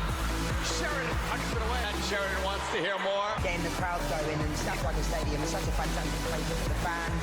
Oh, in a space there. Playing a goal. 2-0. Hear that final whistle. San Diego Wave know what they've done.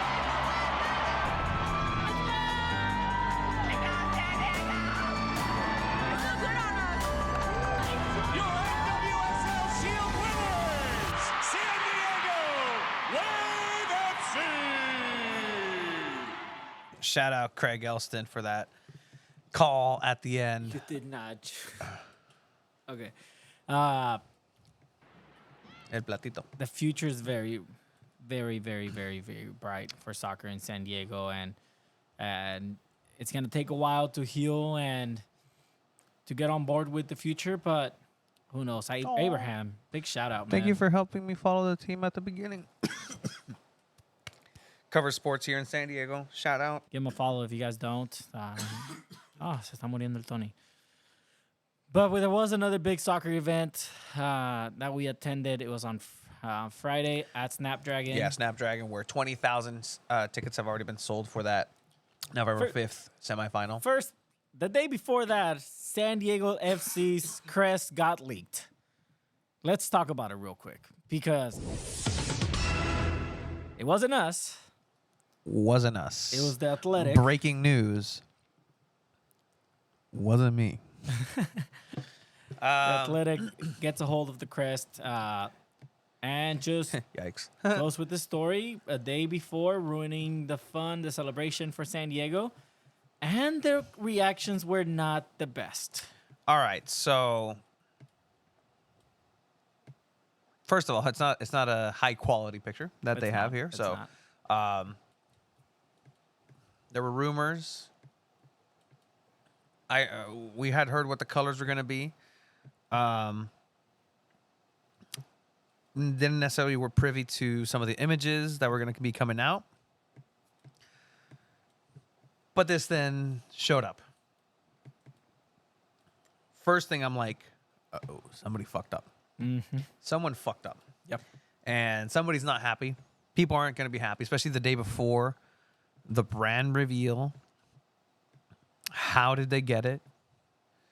So it's from my understanding, and I think this is kind of, just asking around, and several outlets had it, including The Athletic. There's something called just an embargo where, here it is, but it's agreed upon that you don't reveal it until it's time to, right? Just so people can get ahead of the story and make sure that they have everything ready for submit. Click, and it's ready to go. In that transition, it seems like The Athletic kind of, from what our sources are saying, gave the team about a very short amount, an incredibly short amount of time. Hey, we're gonna run with the story. Do you have any comment? They're like, no, don't, please. They did it anyways, and this was leaked the Thursday. The reactions to this were overwhelmingly negative online. Overwhelmingly negative online. Now, combine that with San Diego Loyal, a fan base who, still has not come to terms with their own sort of situation at that point without having played that game. But at the end of the day, it became just a national headline to just completely shit on the Crest. So the article of The Athletic, it wasn't just the article itself. It's the fact that it came with a explainer. And the explainer is something that kind of made things worse. So you have the lo-fi design here, designed by the firm Pupila out of Costa Rica. This Costa Rican design firm who doesn't necessarily dip their toes into the sporting world. However, Chiva, you found out. Yeah, I ended up finding out that they're the ones that have made the crest for the teams that also are part of the Right to Dream Academy, where it's FC whatever they're called. You know what? The fact that you struggle with English, but you tried that, I respect you. Oh, thank you. Thank you.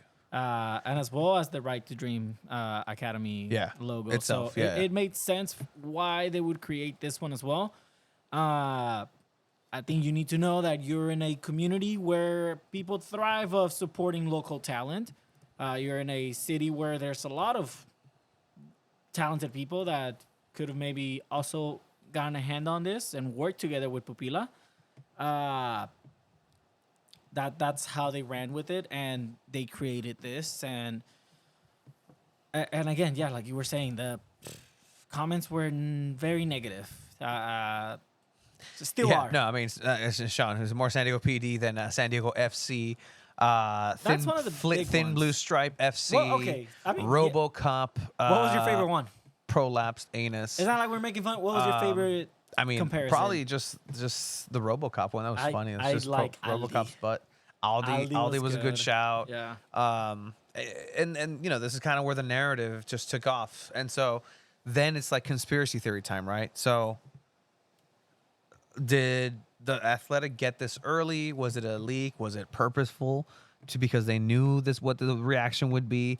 A stat that I heard was it would be like 7 out of the last 8. 11 out of the last 12. 11 out of the last 12. I like how somebody told me the stat. I told you, but I forgot, and you remember. Thank you. 11 out of the last 12 expansion teams' crests were leaked.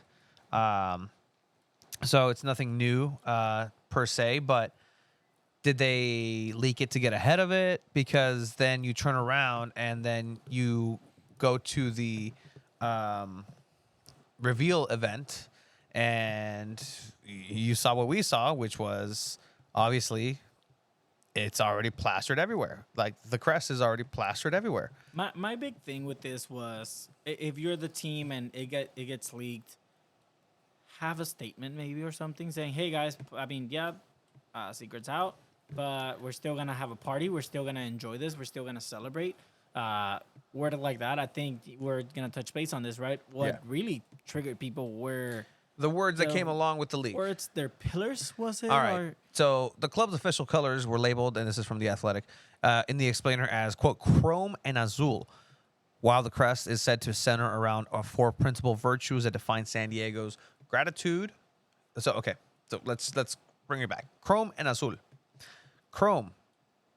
If I drive my little vehicle into Los Santos Customs, I can choose chrome and it's a reflector. However, chrome on its own is not necessarily a color. yeah. So to choose a non-color, you're kind of already starting on like a question mark. Like, okay, how exactly that reflects, I guess. It's like answering a question with a question. Yeah. What color It's reflects San Diego? Well, confusing. everything, so let's make it chrome. Okay, sure. Conspiracy hat on. This kind of confirms that was the plan all along, to have it be chrome, because then you just go along with the giant chrome ball when we were there with Don Garber. Yeah. Like, okay, that's interesting. Sure. Great. Chrome. Fantastic. All right. Azul.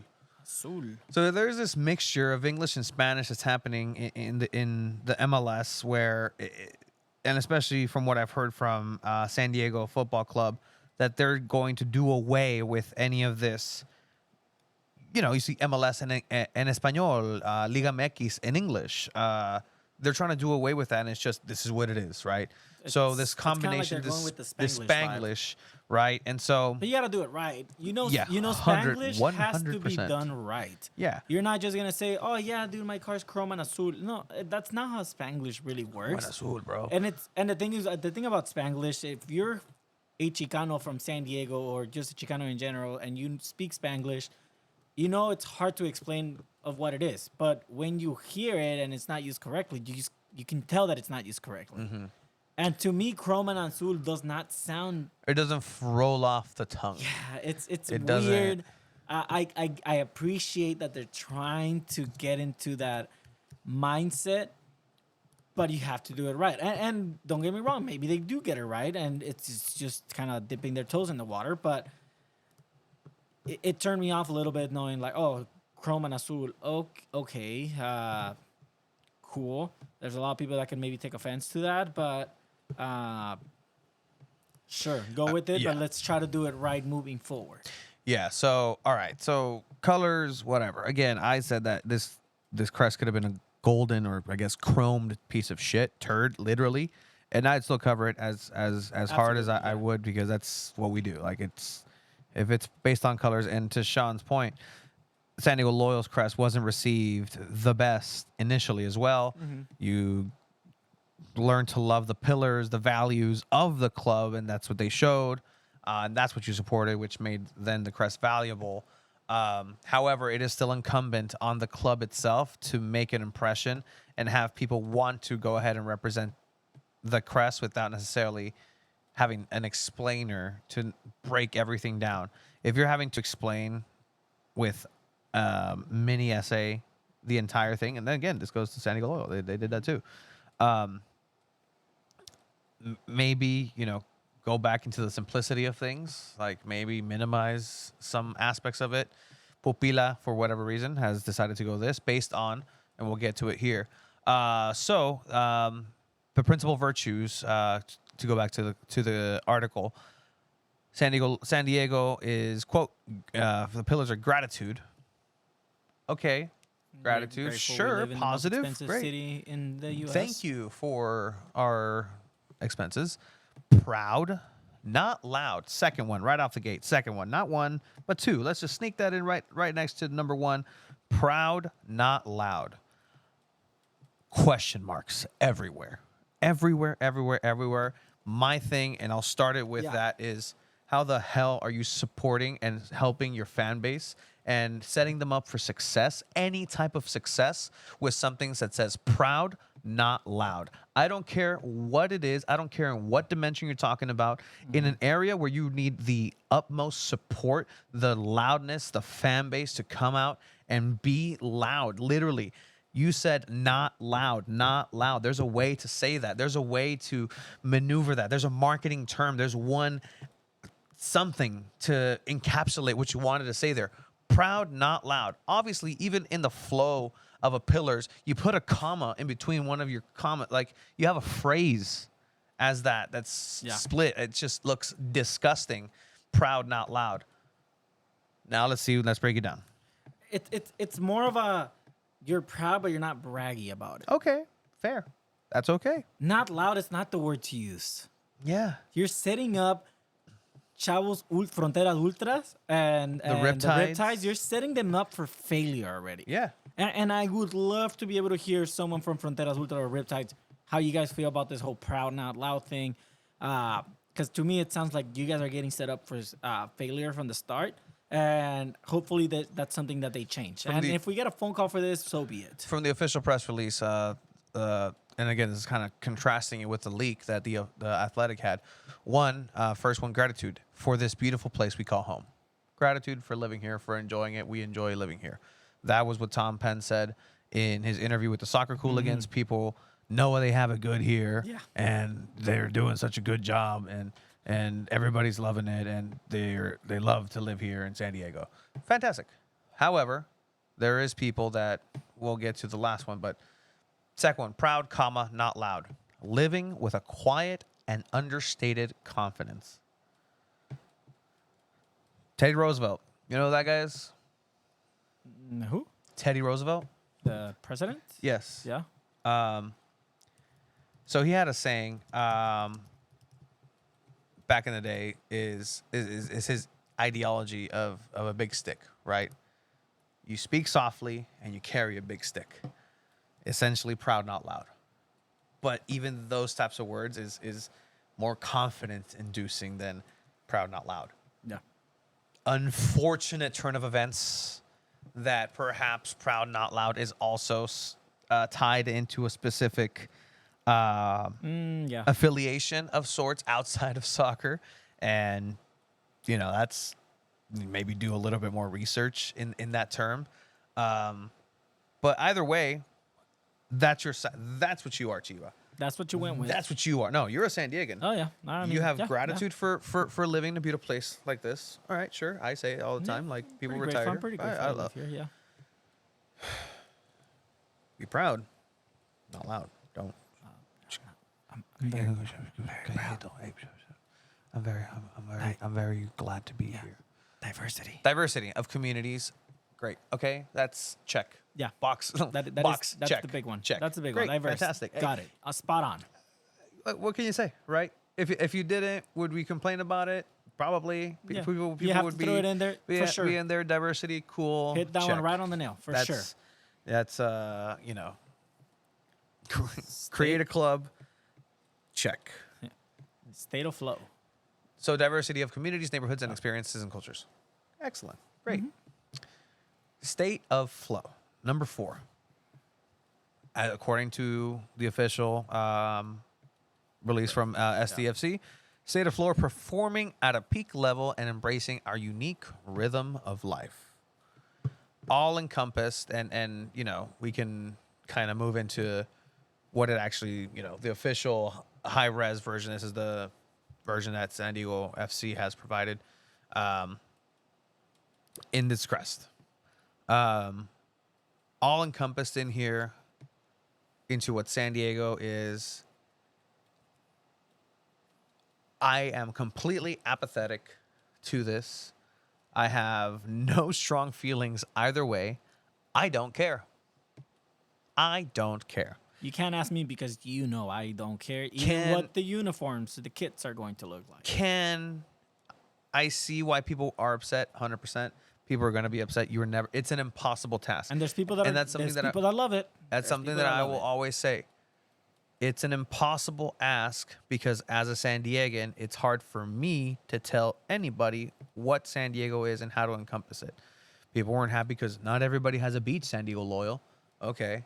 San Diego Wave. Okay. Like everyone likes the It's beach. hard not to incorporate the ocean when your name is Wave, but either way, this is kind of how things are moving, and it got revealed. People were hoping it wouldn't be that. For the most part, people were not liking anything, honestly, just top to bottom. Okay, let's talk about the event, right? The event pops Yeah. up, we show up. It's a huge turnout, about between 5 and 7,000. I don't think there's an official number, right? But 8,000 tickets is what was pretty much provided, but huge turnout. There's vendors, there's food. It feels like a party. There's a big screen. And I told you this, right? I give them props in this. You talk about diversity. That was the most diverse soccer event I've been in San Diego. I saw different kinds of people all there for the love of soccer. I saw people there that had never gone to a Wave or Loyal match, but happy that MLS is here in San Diego, and that's okay, and that's completely fine. Is this team going to be the team that's able to kind of bridge all the communities, or the North County and South County, and just kind of like bring everyone together to have that barra vibe in the stands, and that Mexican environment that people kind of want or are attracted to? Maybe, but it has to be done right, and that's hard.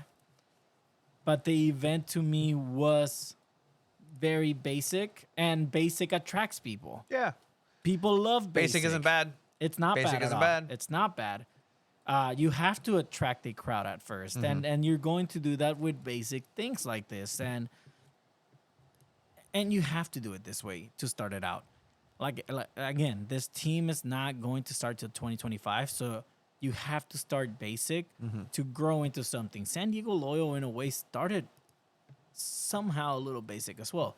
I'm not going to compare the two clubs because Loyal grew into something amazing, and we already discussed all that. Can this team do the same? Who knows? Who knows? It's just the start. But you have to start at basic and grow into something amazing, and it's going to take time. Who knows where this team will look like in 4 years? Yeah, well, who knows what the attendance will look like in 4 years? Who knows when the rebrand will eventually happen? Because MLS clubs seem to love to do that, and that's just a trend that happens in this side of the soccerverse. Again, even here in the comments, people are just, again, looks like a shower drain, looks like a manhole cover. Alicia still odd to me that they said that it's representing San Diego. Manny Machado, how the hell does he represent us? Again, it's interesting that the takes, how a state of flow capture the meaning in a sentence.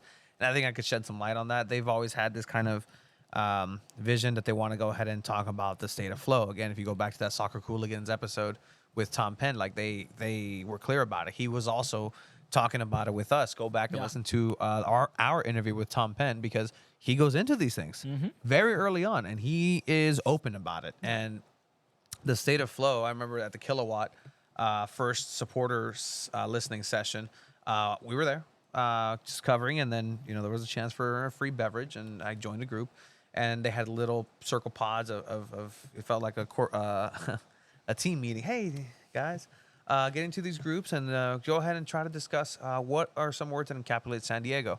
And eventually it just kind of came to me, and then I'm not taking credit for this at all. But it came as far as like, hey,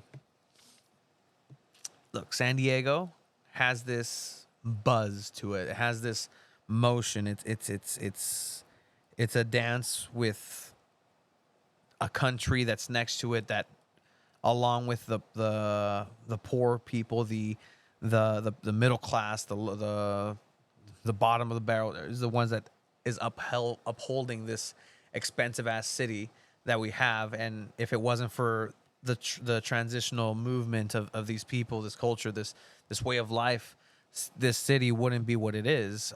Because it's glitz and glamour, and people love to live here, but it takes jobs. It takes two jobs sometimes. It takes families have to go back and live in Tijuana, and not saying that I don't love Tijuana. I love Tijuana, but like it's a different way of life over here. And it's just a state of motion, constant flow of people, constant flow of things. So I think that's what they were going for. I hope so. Either way, it's just so weird to have those be the pillars of a soccer club that, like, it's not like San Diego Loyal started with we will speak, we will act. No.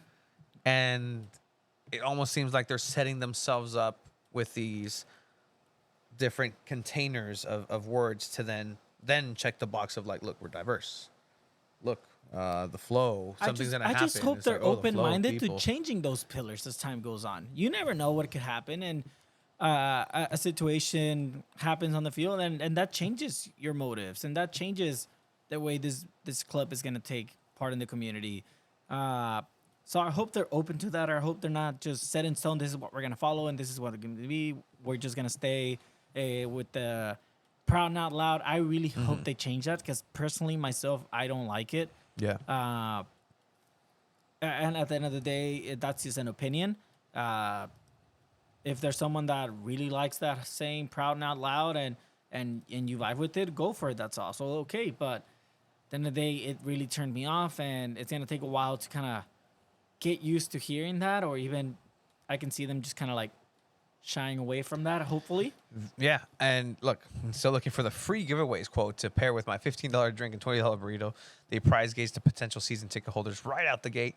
Happy and welcome to have the team. But yeah, I mean, these are things where, like, maybe don't get free food, but like don't price gauge, like get a discount, get a sticker. Like there were activations here and there, and you know, I took advantage of a couple of them because again, it's there for the experience. The Gonzo journalism is part of it. But this is the video that they ended up releasing along with Which was in 3D. which was in 3D. It was interesting. I'm not gonna lie, it was interesting. There's a new spark in San Diego. Let's get it. Con todo, chicos. La canchita. Inspired by the soul of this Wonder community. who showed them that spot. You did, Chiva. You showed them La Canchita. That was you. Thank you for showing them.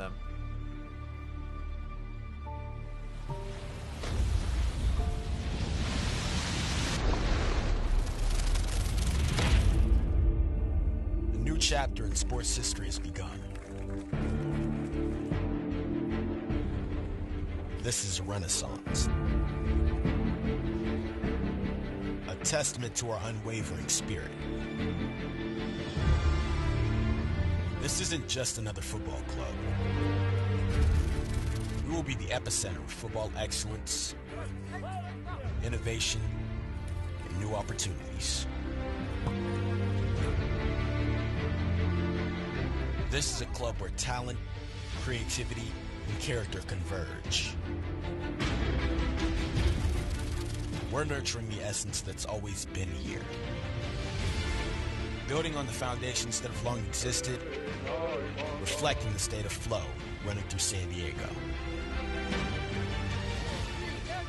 And to the prodigies out there, we know that excellence can be found anywhere. So this is your canvas, your stage, your opportunity to play for the home team.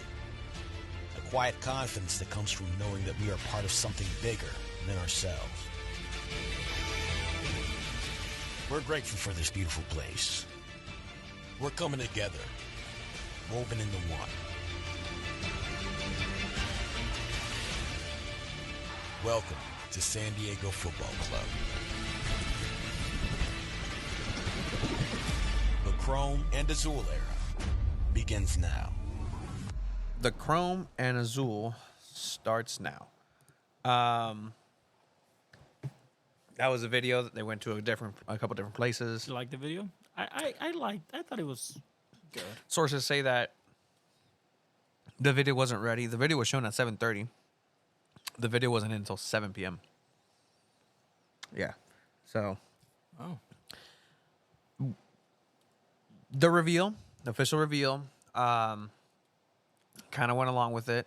Some of the talking points were the same during the event. Manny Machado, Tom Penn, Cody Martinez, Mr. Mansour Jr.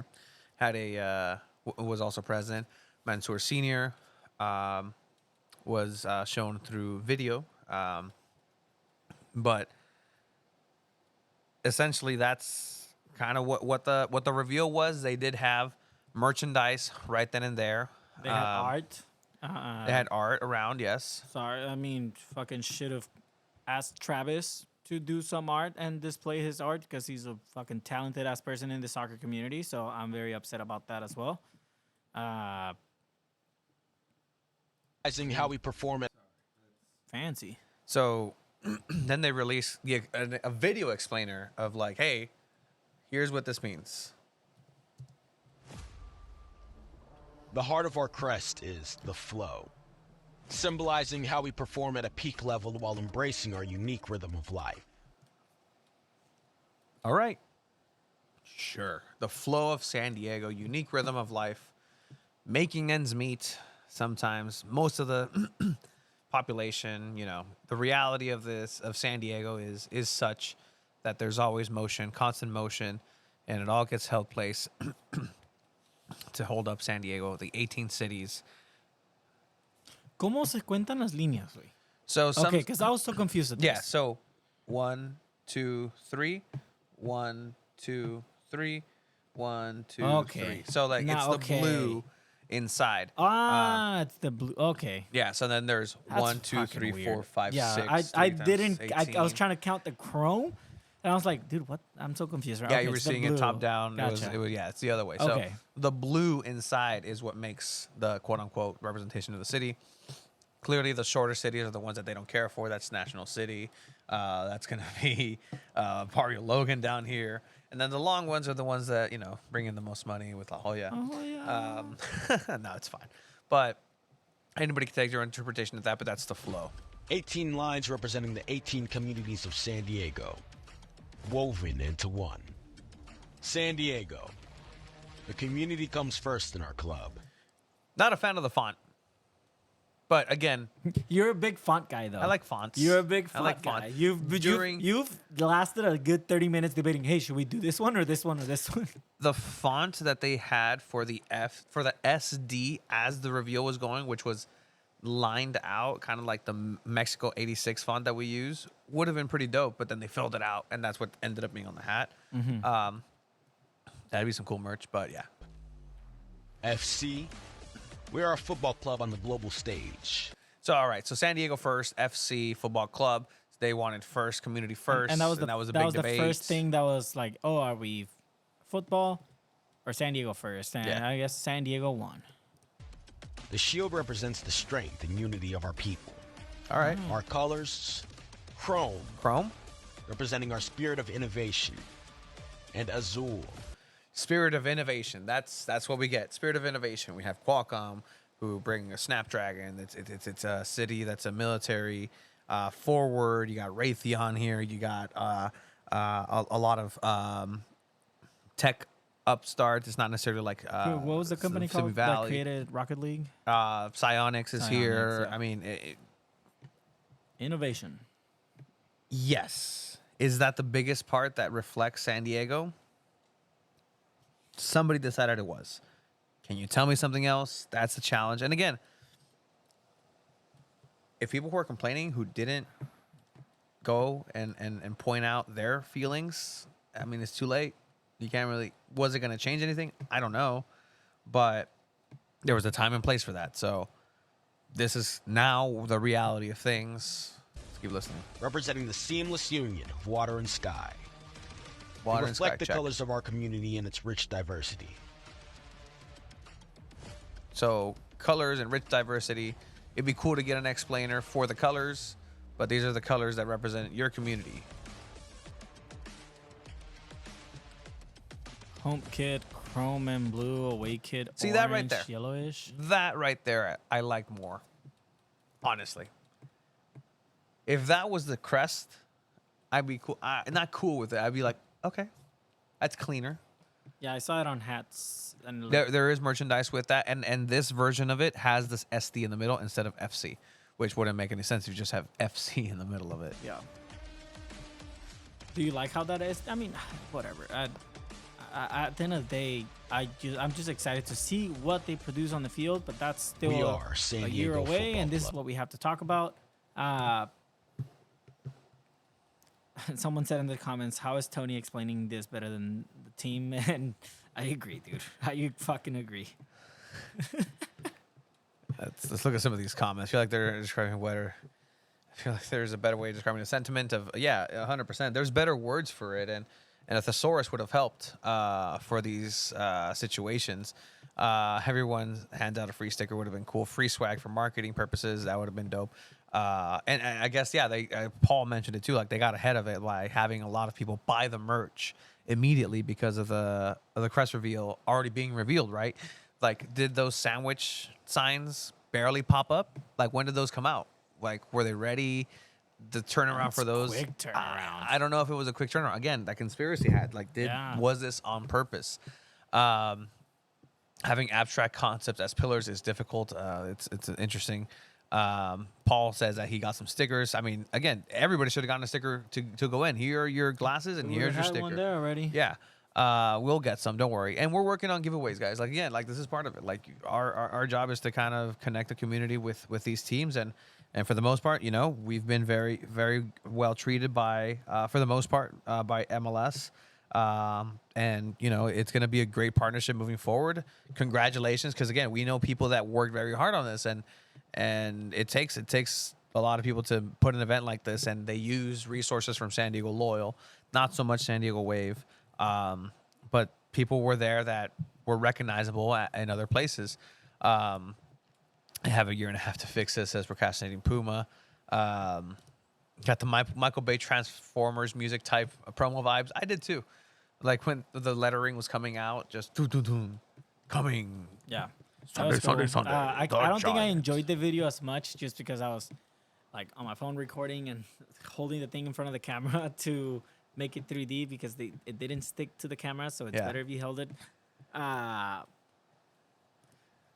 But overall, I felt like it was a successful event. The mix zone, it was hard, but fine. Yeah, it was fine. We got to hear from Tom Penn, Cody Martinez, which is cool.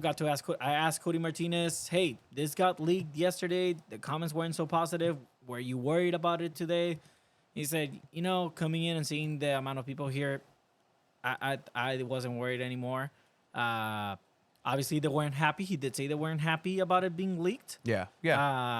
So that kind of answers those questions, kind of setting in stone, hey, there's no conspiracies here. Like, we were mad about this, but it's an answer he gave, and that's what we have to go with. But some of the suggestions, because again, they didn't explain the colors orange and red for the wildfires in San Diego. Sean says red represents the crippling debt that we all feel once we pay the rent each month. Yeah. Blue represents the tarps of the homeless people I that hope makeshift ticket prices shelters. are not expensive. Chrome reflects the car, the speed through the underpass while they're trying to sleep. Realities. These are realities, bro. They oversold the merch. Will this branding make it to 2025? I don't think so. I think so. Like, I really do think so because they have ways to mess with it. And again, it's goes back to those different views of it, right? So some of the merch is already out, right? And this was cool. I know that guy. That's Esteban Toscano. Like, he's a local guy. Yeah.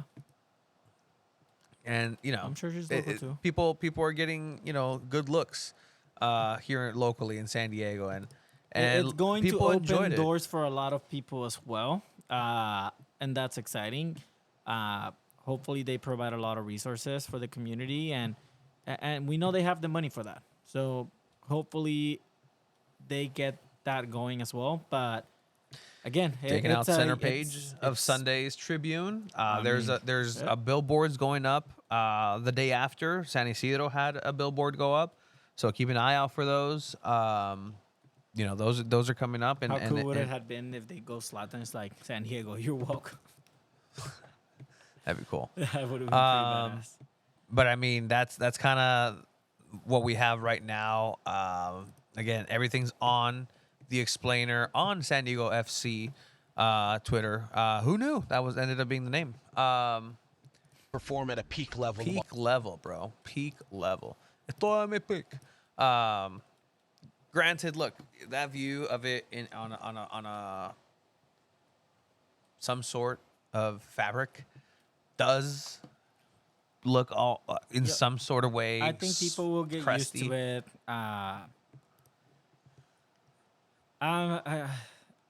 It's what the crest. People can talk about it now, but at the end of the day, will people still talk about it next year?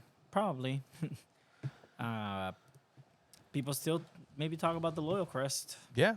I mean, it definitely could have been worse. What's interesting is a lot of people are calling this a logo, but when someone said logo to this, people took very much offense to it. Ooh. I still say people calling this a logo now. Just saying. Oh, boy. But I think, I don't know about you, Tony, but You don't know about me. I don't You're right. know You're anything. absolutely right. You don't know about me. Because That- if that- you do know about me, like, you'd be knowing, homie, that Yeah, it's exciting stuff, but it was definitely a sad weekend or a sad day yesterday. But I don't know, what is there anything else you want? I mean, I'm gonna be at Snapdragon on Sunday. You have a wedding this weekend. don't remind me. I mean, last couple things here that we spoke to our friend Ziggles over at the Loyal match. Not we. Who? Well, I did because you're blocked. I'm I blocked guess on you're blocked Twitter. in I'm person blocked too. in person. You're blocked in person, bro. Don't follow me, Siggles. Maybe if you stop calling my friend Ziggles and call him by his name, Marcus Aurelius Zigglesworth. Major League Soccer FC will have a Snapdragon schedule in priority. Pretty much kind of going over the same things that we've been talking about. Interesting that the numbers came out for what it actually looked like. The lease acquired by the through public records request calls for $200,000 per game, with 3% increase in the 5 years and 7 and 9. Essentially, this is the numbers that MLS is paying per match. San Diego Wave have the contract for Snapdragon up until next year, 2025, and then they're going to go ahead and renegotiate. And then I think Wave right now play 1/3 of that per match. And I think it's important to note that Wave used kind of like a third party to negotiate this lease, while SDFC is just interacting directly with the university. Also interesting to note, Tom Penn in our interview did say that there's no new stadium in the near future. That is due because they signed a 20-year lease. Yeah, they can buy out of it. Yeah. That's going to be an expensive fee. Yeah. But they have a 20-year lease contract with San Diego State, which is most likely the reason why there won't be any stadium built for just a soccer team here in San Diego, as Snapdragon, quoting Tom Penn, is a soccer-specific stadium. And that's the reality of soccer in San Diego now lives with. Moving forward, this will be, again, the coverage that we're going to go ahead and take. We're going to go ahead and talk about SDFC, as it is the reality of soccer in San Diego. San Diego Wave do have a playoff match. We will go ahead and get to that, discuss that as it comes down to. But, for now, we want to go ahead and say thank you to everybody who has been supporting us through this journey. Two Balls come to Shakespeare to cover the Rugby World Cup final Saturday midday. He has a wedding, so he can't. 20 years. I will try, but Why not? It's a busy day. But I'm sorry, Nick. Do or do not. There is no try. I Thank don't you for wanna hop on the everybody. bandwagon. Been a interesting weekend. There's a lot of emotions. I'm pretty sure we'll still go ahead and talk about the remnants, what's next, and I mean, it's the reality of things, unfortunately. Thank you, everyone, and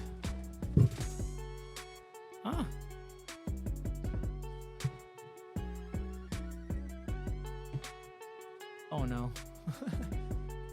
I just want to say thank you, everyone who has supported our San Diego Loyal coverage. Without you guys, we wouldn't have been able to do any of this. The future is here, and the future is San Diego FC, I guess, with San Diego Wave until 2025. For the next year, San Diego Wave will be the team to cover here in San Diego. But thank you, everyone. Yeah. San Diego sports, San Diego soccer. You've been the best. Thank you for everybody. Thank you for everyone. being a friend. Till later. 2 balls into my chat. Check it out. San Diego Football. Let's keep this growing. Let's keep this community growing. Let's respect what was built.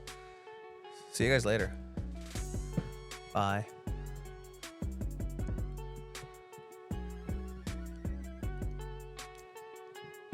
Sorry. Are we still live? Yeah. Oh, what's going on?